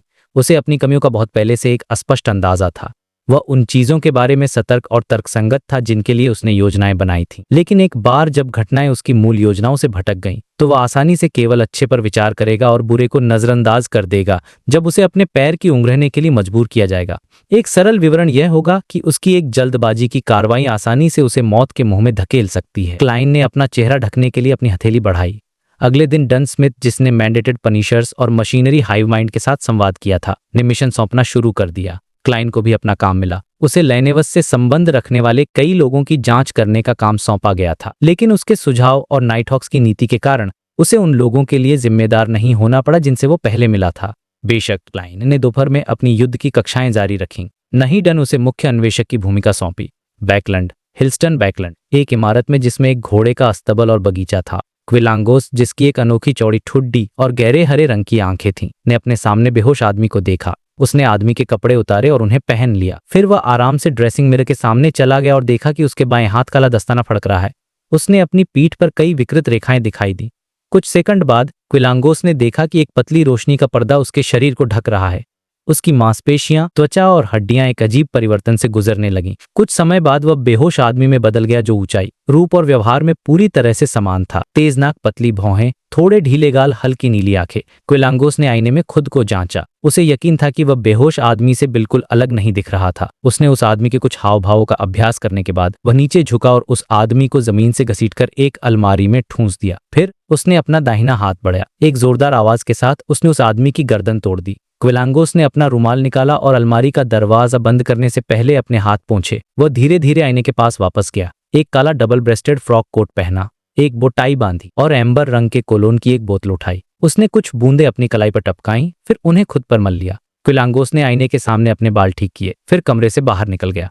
उसने अपने हाथ जोड़े और बाहर इंतजार कर रहे अपने बटलर से कहा, किसी को भी मेरे कमरे में घुसने मत देना, मैंने वहां कुछ बहुत जरूरी रखा है। जी बैरन, गंजे बटलर ने अपना हाथ अपनी छाती पर रखा और झुका। आपकी गाड़ी और पर्सनल सर्वेंट नीचे इंतजार कर रहे हैं। ड्यूक नेगन का इनविटेशन कार्ड भी वहीं है।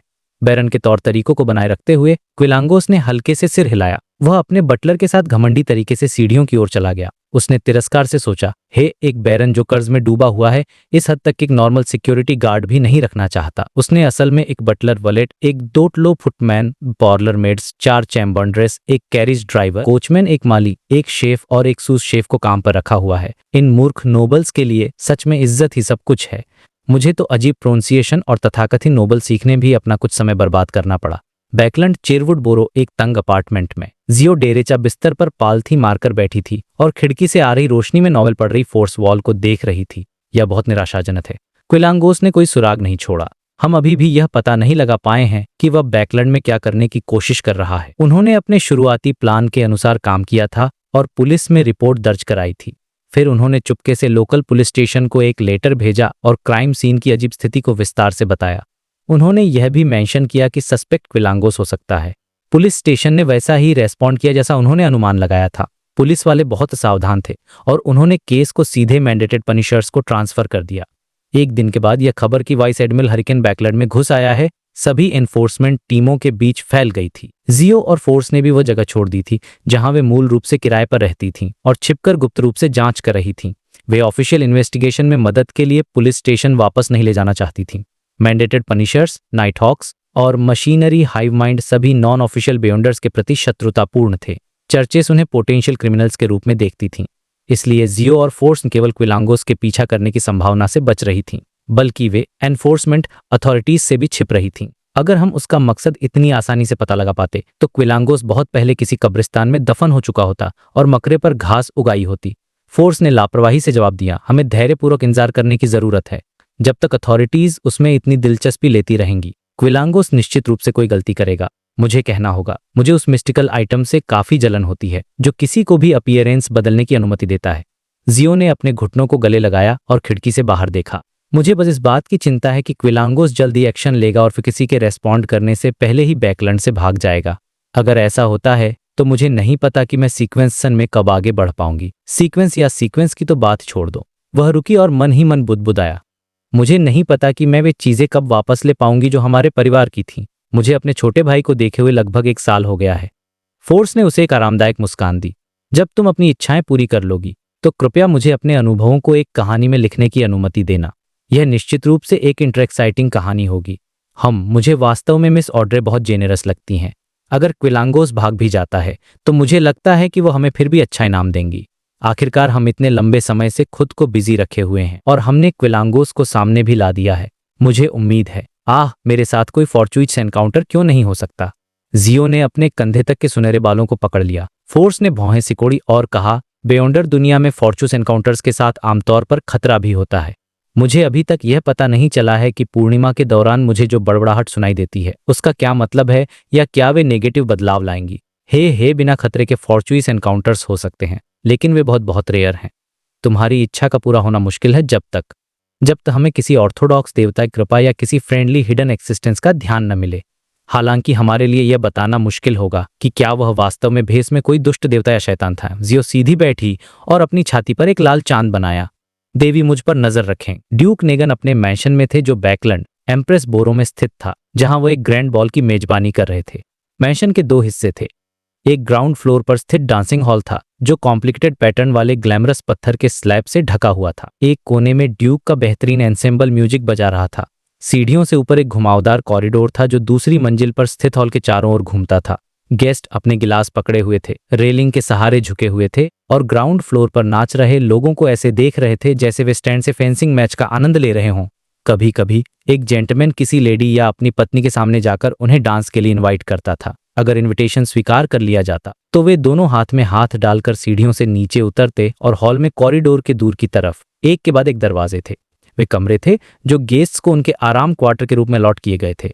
लेकिन एक फ्रेंच दरवाजे के पीछे एक कॉरिडोर था और कॉरिडोर के दोनों ओर विभिन्न जिप्सम की मूर्तियां थीं। वे सभी नेगन परिवार के पूर्वज थे। कॉरिडोर के अंत में एक और हॉल था जहां से बॉल दिख सकती थी। लंबी मेजों पर विभिन्न प्रकार के स्वादिष्ट भोजन और बढ़िया शराब से ढकी हुई थी और ड्यूक का एक और एंसेंबल मेहमानों के लिए आरामदायक धुनें बजा रहा था। हॉल में मेहमान ग्रुप्स में इकट्ठा हो रहे थे। कुछ बैठे थे और कुछ खड़े होकर हर तरह की बातों पर बातें कर रहे थे। जो लोग थोड़ी देर के लिए इन सबसे दूर जाना चाहते थे वे बगीचे को देखने और आकाश में लाल चांद का आनंद लेने के लिए अटैच्ड बालकनियों में चले जाते थे। ओपनिंग डांस में भाग लेने के बाद ऑड्रे हॉल डांसिंग हॉल के ऊपर दूसरी मंजिल पर खड़ी थी और छत से लटके विशाल क्रिस्टल शैंडलियर्स पर लगी मोमबत्ती एकटक देख रही थी। हालांकि उसने देखा कि कई युवा लड़के खुद को तैयार करके उसके पास आकर उसे डांस के लिए इन्वाइट करने के लिए आ रहे थे, तो उसने समझदारी से उस जगह को छोड़ दिया और डाइनिंग हॉल से जुड़ने वाले कॉरिडोर में चली गई। ऑड्रे ने मन में सोचा, कितना बोरिंग है, लेकिन मेरा आना जरूरी है। आह, क्या वे मुझे बस चुपचाप ऑब्जर्व नहीं करने दे सकते? मुझे कहना होगा। कुछ लोगों के डांस करते समय बहुत रिच फेशियल एक्सप्रेशंस होते हैं। वे मुझे मेट्स की तलाश करने वाले जानवरों की याद दिलाते हैं।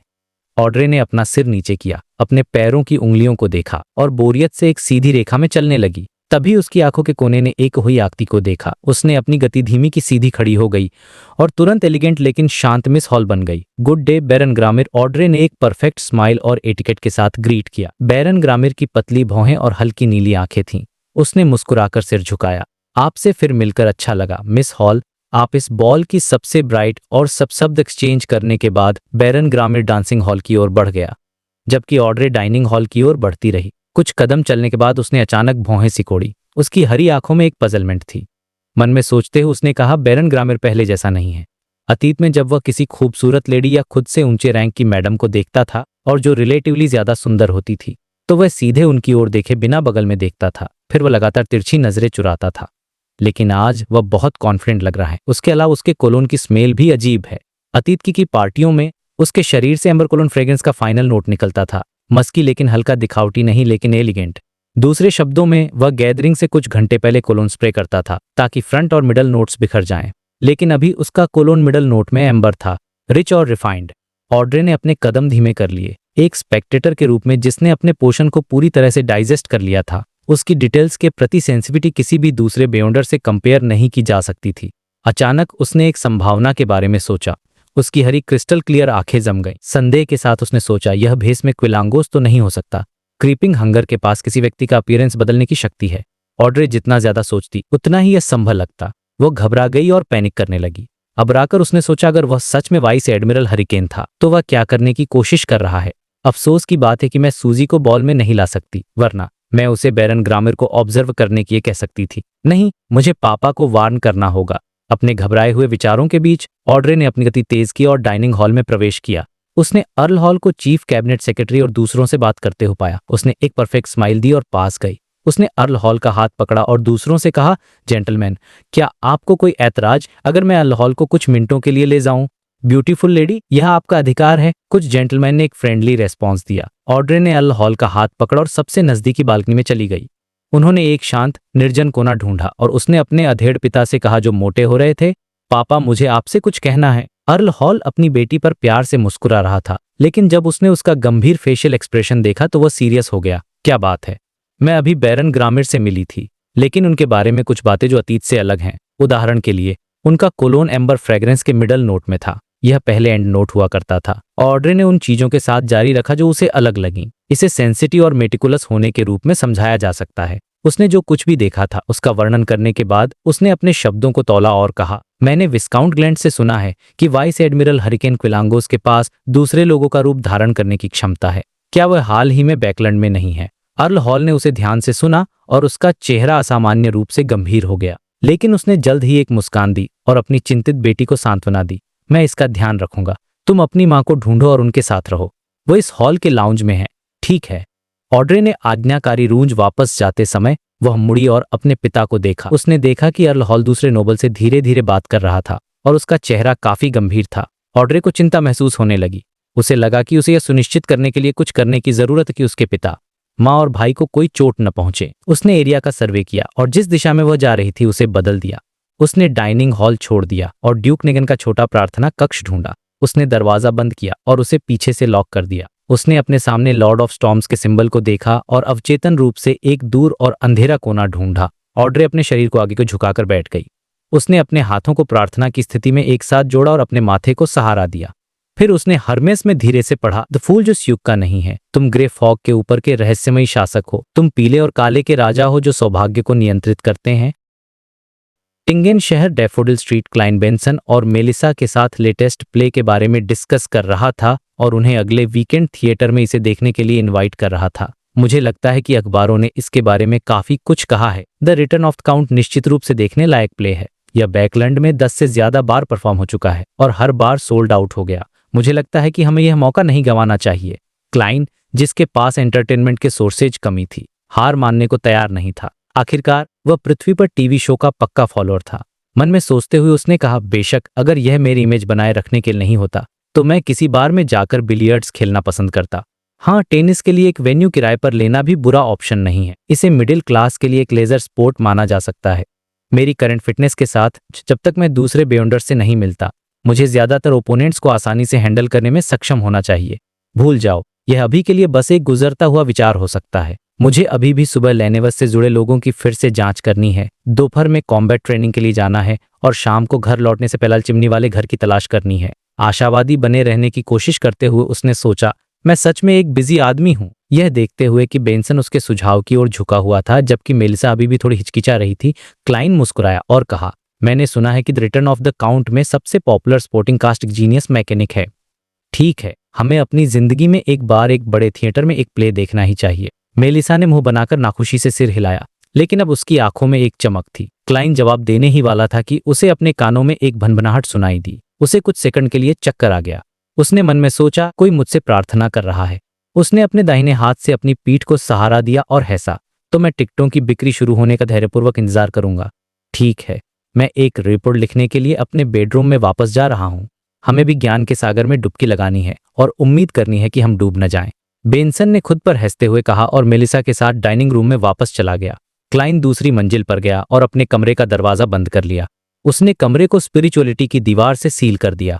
फिर उसने मंत्र पढ़ते हुए 4 कदम काउंटर क्लॉकवाइज लिए और ग्रे फॉग के ऊपर की दुनिया में लौट आया। उसका फिगर अचानक एक विशालकाय के लिए उपयुक्त शानदार महल में सम्मान की सीट पर प्रकट हुआ। एक धड़कता हुआ लाल तारा उसकी आंखों में प्रतिबिंबित हुआ। क्लाइन ने अपना दाहिना हाथ उठाया और अपनी स्पिरिचुअलिटी को बढ़ाया, जस्टिस का प्रतिनिधित्व करने वाले तारे के साथ एक कनेक्शन स्थापित किया। एक धमाके के साथ उसने एक धुंधली विकृत छवि देखी। उसने मिस जस्टिस को एक लंबे बेज रीगल ड्रेस में एक अंधेरे कोने में एक कुर्सी पर बैठे देखा। उसका सिर झुका हुआ था, उसके हाथ आपस में जुड़े हुए थे। उसी समय उसकी अभी भी नवजात और घबराई हुई आवाज एक भ्रामक तरीके से ढेर हो गई, जो अंतरिक्ष के चारों ओर गूंज रही थी। द फूल जो इस युग का नहीं है। तुम ग्रे फॉग के ऊपर के रहस्यमयी शासक हो। तुम पीले और काले के राजा हो जो सौभाग्य को नियंत्रित करते हैं। मैं आपके ध्यान के लिए प्रार्थना करती हूँ।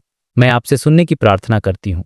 मैं ड्यूक नेगन द्वारा आयोजित एक बॉल में हूँ और किसी ऐसे व्यक्ति से मिली हूँ जिस पर क्विलांगोस होने का संदेह है। वह खुद को बैरन ग्रामिर के रूप में प्रच्छन्न कर रहा है और उसके इरादे स्पष्ट नहीं हैं। मैंने आज देखा कि बैरन ग्रामिर के बारे में कुछ विवरण सामान्य से थोड़े अलग थे। इसने मुझे क्विलांगोस के रहस्यमयी आइटम की अपीयरेंस अल्टरिंग बेयोंडर पावर की याद दिला दी। क्लाइन ने गंभीरता से सुना और जो हो रहा था उसकी सावधानीपूर्वक व्याख्या की। अंत में उसे समझ में आया कि मिस जस्टिस क्या वर्णन कर रही थी। मन में सोचते हुए उसने कहा, क्विलांगोस ने वास्तव में ड्यूक नेगन की बॉल में घुसपैठ करने के लिए क्रीपिंगर की विशेष शक्तियों का उपयोग किया है, लेकिन क्विलांगोस ने शायद यह उम्मीद नहीं की थी कि बॉल में मौजूद लेडीज में से एक स्पेक्टेटर है, एक स्पेक्टेटर जिसने बैरन ग्रामिर के तौर तरीकों को याद कर लिया है।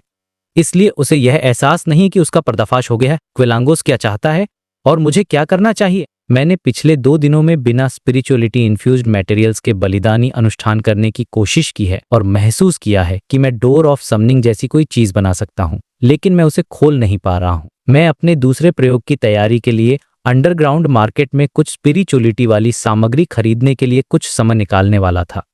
मिस जस्टिस के पास निश्चित रूप से स्पिरिचुअल मटेरियल्स नहीं होंगे जब वह एक बॉल में भाग ले रही हो। क्लाइन ने जस्टिस की प्रार्थना का जवाब देना शुरू करने से पहले 10 सेकंड से ज्यादा सोचा। ड्यूक नेगन के मैश में एक छोटे से प्रार्थना कक्ष में ऑड्रे ने अपनी प्रार्थनाएं कुछ बार दोहराई और फिर आखिरकार रुक गई। उसने अपने कपड़े ठीक किए और तेजी से दरवाजे की ओर चली गई। वह जानती थी कि वह ज्यादा देर तक गायब नहीं रह सकती, क्योंकि उसके माता पिता उसके बारे में चिंता करेंगे और इस तरह स्थिति का गलत अंदाजा लगा लेंगे। इससे वे गलत तरीके से प्रतिक्रिया देंगे। दरवाजे के पीछे खड़े होकर ऑड्रे ने एक गहरी सांस ली, अपना दाहिना हाथ बढ़ाया जो एक सफेद जालीदार दस्ताने में ढका हुआ था, और एक सतर्क दिल के साथ लॉक खोला। छोटे प्रार्थना कक्ष से निकलने के बाद वह डाइनिंग हॉल में वापस जाने के रास्ते पर चली गई। उसने वाइन के गिलास और प्लेट पकड़े हुए लोगों को करीब आते देखा जब उसकी नजर अचानक धुंधली हो गई। उसे एहसास हुआ कि एक भ्रामक धुंध आसपास में फैल रही थी। घनी चौड़ी धुंध बीच में एक प्राचीन कुर्सी थी और कुर्सी के ऊपर एक रहस्यमयी उपस्थिति थी, एक रहस्यमयी उपस्थिति जो सब कुछ देखती हुई लग रही थी। खुशी भरी हैरानी से उसने सोचा, मिस्टर फूल, ऑड्रे लगभग खुशी भरी हैरानी से चिल्ला पड़ी। फिर उसने एक गहरी परिचित आवाज सुन। मुझे पता है। आवाज अंतरिक्ष के चारों ओर गूंज उठी और धुंध गायब हो गई। ऑड्रे की नजर अभी भी लंबे मेजों पर रखे भोजन और शराब की छवियों से भरी हुई थी, साथ ही बातचीत करते मेहमानों के व्यस्त दृश्यों से भी। उसके दिल में चिंता और बेचैनी गायब हो गई और उसने अवचेतन रूप से अपनी पीठ सीधी कर ली और हल्के कदमों से डाइनिंग हॉल में प्रवेश किया। वह डाइनिंग हॉल में मनोरंजन कक्ष की ओर चली गई। धुंध के ऊपर के शानदार महल में क्लाइन ने मिस जस्टिस को अपना जवाब खत्म करने के बाद यह सोचना शुरू कर दिया कि द हैंग्ड मैन को संदेश कैसे पहुंचाया जाए। मन में सोचते हुए उसने कहा, मैं उसे सिर्फ डिस्क्रिप्शन दोहरा नहीं सकता, क्योंकि इससे मेरा अधिकार कम होता है। आखिरकार कौन सा रहस्यमयी अस्तित्व व्यक्तिगत रूप से एक मैसेंजर की भूमिका लगभग 1 मिनट तक विचार विमर्श किया और फिर उसे एक आइडिया आया। उसने मिस जस्टिस के प्रार्थना करने का दृश्य बनाया और उसे एक मूवी सीन जैसी चीज में बदल दिया, जिसमें चेहरों पर मोज़ेक और सेंसर लगे हुए थे। फिर उसने अपना हाथ बढ़ाया और टैप किया। सीन को द हैंग्ड मैन का प्रतिनिधित्व करने वाले लाल तारे में लॉन्च कर दिया। बैकलैंड चेयरवुड बोरो होली विंड कैथेड्रल में द हैंगमैन अल्जर विल्स एक साधारण कमरे में इन्वेस्टिगेशन रिपोर्ट से गुजर रहा था। वाइस एडमिरल हरिकेन क्विलांगोस के निशान खोजने की कोशिश कर रहा था। उसके दाहिने हाथ के पास कई विकृत प्रतीकों से भरा कागज का एक ढेर था। जैसे ही अल्जर अपनी कुर्सी पर पीछे झुककर अपनी आंखें मल रहा था, उसने देखा कि उसकी नजर का क्षेत्र धुंधला हो गया। उसकी नजर की रेखा घनी ग्रे धुंध से भर गई थी। एक प्राचीन कुर्सी थी जो अनंत धुंध के भीतर हमेशा से मौजूद लगती थी। कुर्सी के ऊपर एक धुंधला मानव आकृति थी, मिस्टर फूल। जैसे ही यह विचार अल्जर के मन में आया, उसने ग्रे सफेद धुंध के भीतर एक और धुंधली आकृति एक शाही पोशाक में थी। वह प्रार्थना की मुद्रा में थी, दोहरा रही थी, मैं ड्यूक नेगन द्वारा आयोजित एक बॉल में हूं और किसी ऐसे व्यक्ति से मिली हूं जिस पर क्विलांगोस होने का संदेह है। वह खुद को बैरन ग्रामिर के रूप में प्रच्छन्न कर रहा है और उसके इरादे स्पष्ट नहीं हैं। मैंने आज देखा कि बैरन ग्रामिर के बारे में कुछ विवरण सामान्य से थोड़े अलग थे। इसने मुझे क्विलांगोस के रहस्यमयी आइटम की अपीयरेंस अल्टरिंग बियॉन्डर पावर की याद दिला दी। अल्जर पहले तो खुशी भरी हैरानी का भाव दिखाया। उसने अपनी हथेली अपनी छाती पर रखी और अपना सिर झुकाया। आपकी स्तुति हो मिस्टर फूल। उसने अपना वाक्य पूरा करने से पहले जो कुछ भी देखा या सुना वो गायब हो गया, जैसे कि कुछ हुआ ही न हो। सम्राट रोसेल की डायरी के पन्नों और उसकी जांच रिपोर्टों से बिखरी हुई मेज को घूरते हुए अल्जर की पुतलियां सिकुड़ गईं और उसे एक बार फिर फूल की शक्ति का एहसास हुआ। यह होली विंड कैथेड्रल था, कभी चर्च ऑफ स्टॉर्म्स का मुख्यालय। भले ही यह 1000 साल से भी ज्यादा पुराना इतिहास था, फिर भी कई विश्वासी इस जगह को पवित्र मानते थे। लेकिन मिस्टर फूल अभी भी बिना किसी चेतावनी के इस स्थान पर उतर सकते और जवाब दे सकते थे। लगभग 20 सेकंड की चुप्पी के बाद अल्जर ने अपना सामान इकट्ठा किया और कमरे से बाहर निकल गया। वह चर्च ऑफ स्टॉर्म्स के कार्डिनल्स में से एक बैकलैंड डायोसीज के archbishop spellsinger of God Ace Snake को खोजने जा रहा था। अल्जर विल्सन के लिए वाइस एडमिरल हरिकेन क्विलांगोस को व्यक्तिगत रूप से मारना सबसे अच्छा तरीका था, लेकिन अगर वह ऐसा करने में असमर्थ था तो यह गारंटी देना कि वह वास्तव में मर चुका है उसकी किताब में भी स्वीकार्य था। मिस जस्टिस के डिस्क्रिप्शन को द हैंग्ड मैन को फॉरवर्ड करने के बाद क्लाइन ने ग्रे फॉग के ऊपर की रहस्यमयी दुनिया छोड़ दी और अपने बेडरूम में लौट आया। जब वह स्पिरिचुअलिटी की दीवार को हटाने की जल्दी में नहीं था तो वह अपनी मेज के सामने बैठ गया और एक कागज का टुकड़ा निकाला। उसने एक पेन उठाया और अपना पत्र शुरू किया। एक स्रोत से एक तत्काल संकेत के अनुसार क्विलांगोस ने बैरन ग्रामिर का रूप धारण करने के लिए एक शेफर्ड की क्षमताओं का उपयोग किया है और ड्यूक नेगन की बॉल में घुसपैठ की है। इस समय उसके इरादे स्पष्ट नहीं हैं। क्लाइन को इस बात की चिंता नहीं थी कि मिस्टर एजिक उस पर संदेह करेंगे कि टिंगेन में कोई व्यक्ति बैकलैंड में अभी अभी हुई किसी बात को इतनी जल्दी कैसे जान सकता है, क्योंकि इस दुनिया में टेलीग्राफ मौजूद था। मुझे नहीं पता कि आपको इसमें दिलचस्पी होगी या नहीं, लेकिन मैंने सोचा कि मुझे आपको बता देना चाहिए। क्लाइन ने जल्दी से पत्र समाप्त किया और कागज का टुकड़ा मोड़ दिया। फिर उसने प्राचीन तांबे की सीटी ढूंढी, उसे अपने मुंह में लाया और जोर से फूंक मारी। विशाल भयानक और भ्रामक कंकाल मैसेंजर एक बार फिर प्रकट हुआ। अभी भी अपने मूल स्थान पर खड़ा है, इस बात की परवाह किए बिना कि उसका सिर छत से गुजर रहा है। क्लाइन ने क्लाउन की क्षमताओं का उपयोग करके पत्र को एक उड़ने वाले खंजर में बदलने की इच्छा को दबा दिया। उसने बिना किसी झंझट के पत्र को मैसेंजर की ओर फेंक दिया। फिर उसने समनिंग को समाप्त करने के लिए एक बार फिर तांबे की सीटी बजाई। क्लाइनेट को समेटा और एक बार फिर अपने सिर में घटनाओं से गुजरा। फिलहाल वह बस इतना ही कर सकता था। हालांकि क्लाइन सम रिचुअल का भी उपयोग कर सकता था और फ्लेरिंग्स चार्म को सीधे बैकलैंड ला सकता था, लेकिन ऐसा करना उसके लिए बहुत खतरनाक था। पहला, क्विलांगोस एक सीक्वेंस विंडब्लेस था और उसके पास क्रीपिंग हंगर था। दूसरा, यह बहुत परेशानी भरा था। उसे पहले फ्लेरिंग सन चार्म को ग्रे फॉग के ऊपर की दुनिया में लाना था। तीसरा, उसकी इमेज प्रभावित होगी, इसलिए उसने समझदारी से इस विचार को छोड़ दिया। ईमानदारी से कहूं तो समस्या बहुत गंभीर नहीं है। ड्यूक नेगन शाही परिवार के बाहर सबसे प्रभावशाली रईस है, कंजर्वेटिव पार्टी के पीछे एक प्रमुख सदस्य है। आज बॉल में कई उच्च पदस्थ रईस शामिल होंगे। मुझे कोई संदेह नहीं है कि क्षेत्र की रखवाली करने वाले बेयोंडर्स हैं। अगर इस विचार के लिए नहीं तो उसे एक भेस में जगह में घुसपैठ करने की कोई आवश्यकता नहीं होती। चूंकि मिस जस्टिस ने उसे जल्दी नोटिस कर लिया था, इसलिए रईसों को तैयार रहना चाहिए। यह घटना नियंत्रण से बाहर नहीं होनी चाहिए। मुझे आश्चर्य है कि मिस्टर एजिक का मैसेंजर कितना तेज है। अगर यह स्पिरिट वर्ल्ड से यात्रा करता है तो मिस्टर एजिक अभी भी मुख्य कोर्स के लिए समय पर पहुंच सकते हैं, लेकिन अगर यह मैडम डेली के मैसेंजर जितना धीमा है तो वह शायद कल के अखबार में घटना के बारे में ही पढ़ पाएंगे।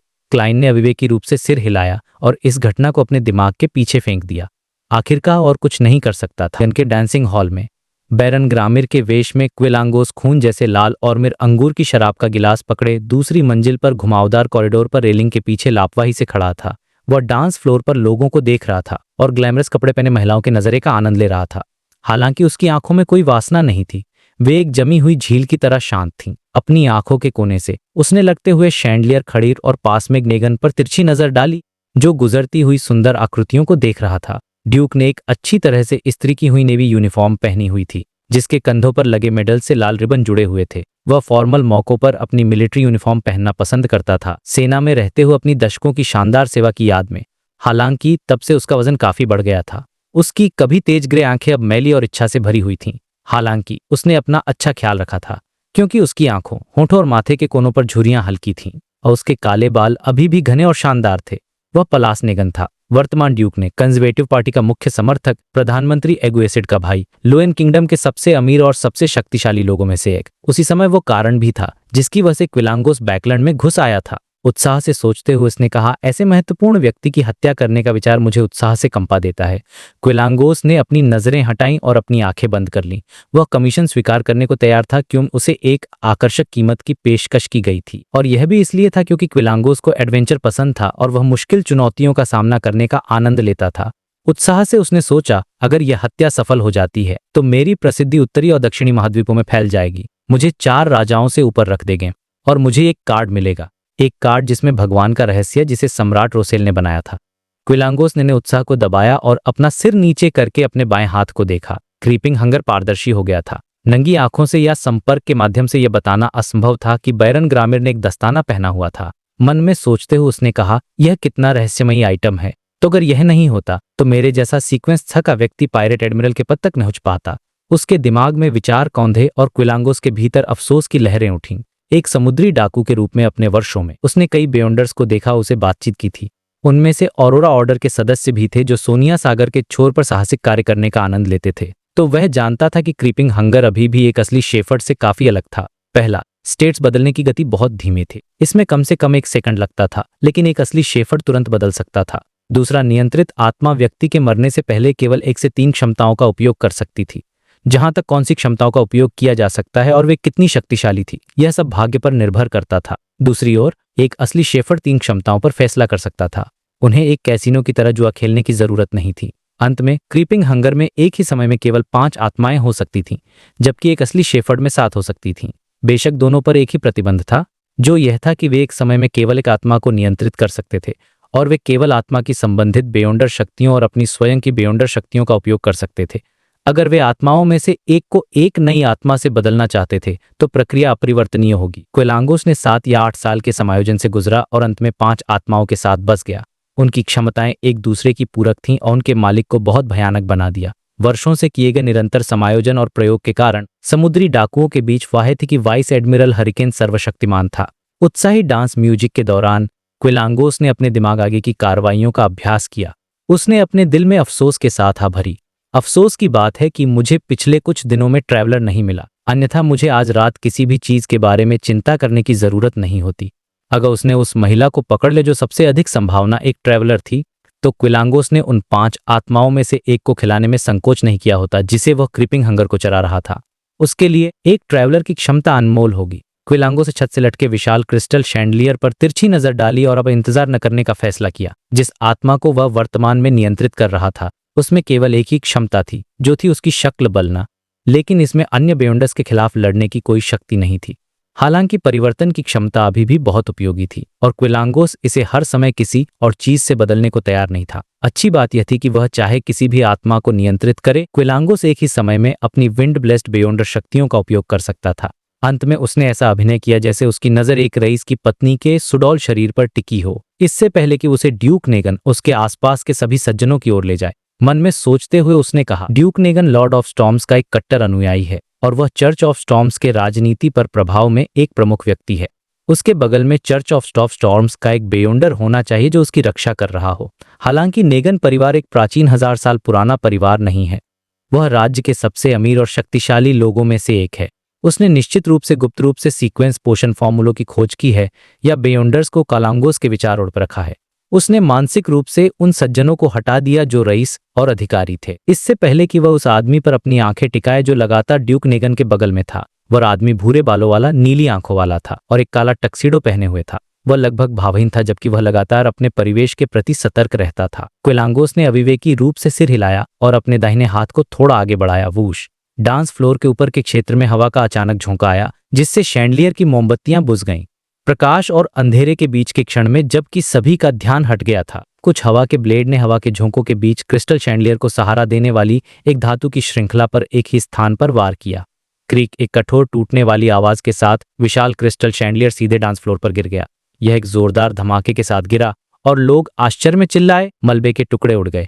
मेहमानों को काटते हुए उन्हें दर्द और भय में चिल्लाते हुए छोड़ दिया। अंधेरा हॉल अचानक अवसरों से भर गया था। क्विलांगोस का दस्ताना छटपटाया और बदल गया, एक सुनहरी सतह में संघनित हो गया। उसका भाव भव्य था और उसकी अंधेरे के माध्यम से देख रही थी क्योंकि उसने ड्यूक नेगन के बगल वाले आदमी पर अपनी नजरें टिका दी। अचानक क्विलांगोस की आंखें बिजली की तरह चमक उठीं।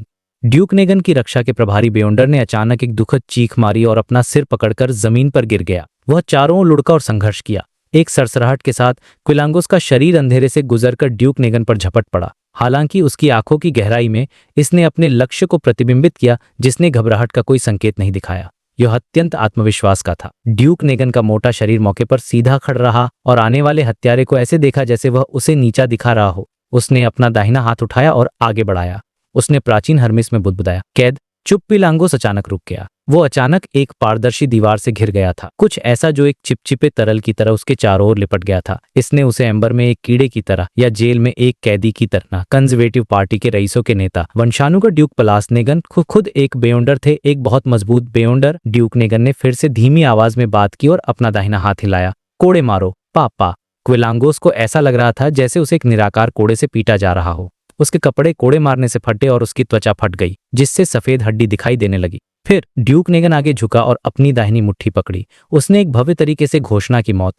उसका हाथ लहराया और उसका पूरा शरीर कई आफ्टरमेज के साथ क्विलांगोस के सिर से टकराया। उसकी मुट्ठी ने अपने लक्ष्य के सिर पर एक अपरिहार्य तरीके से वार किया था।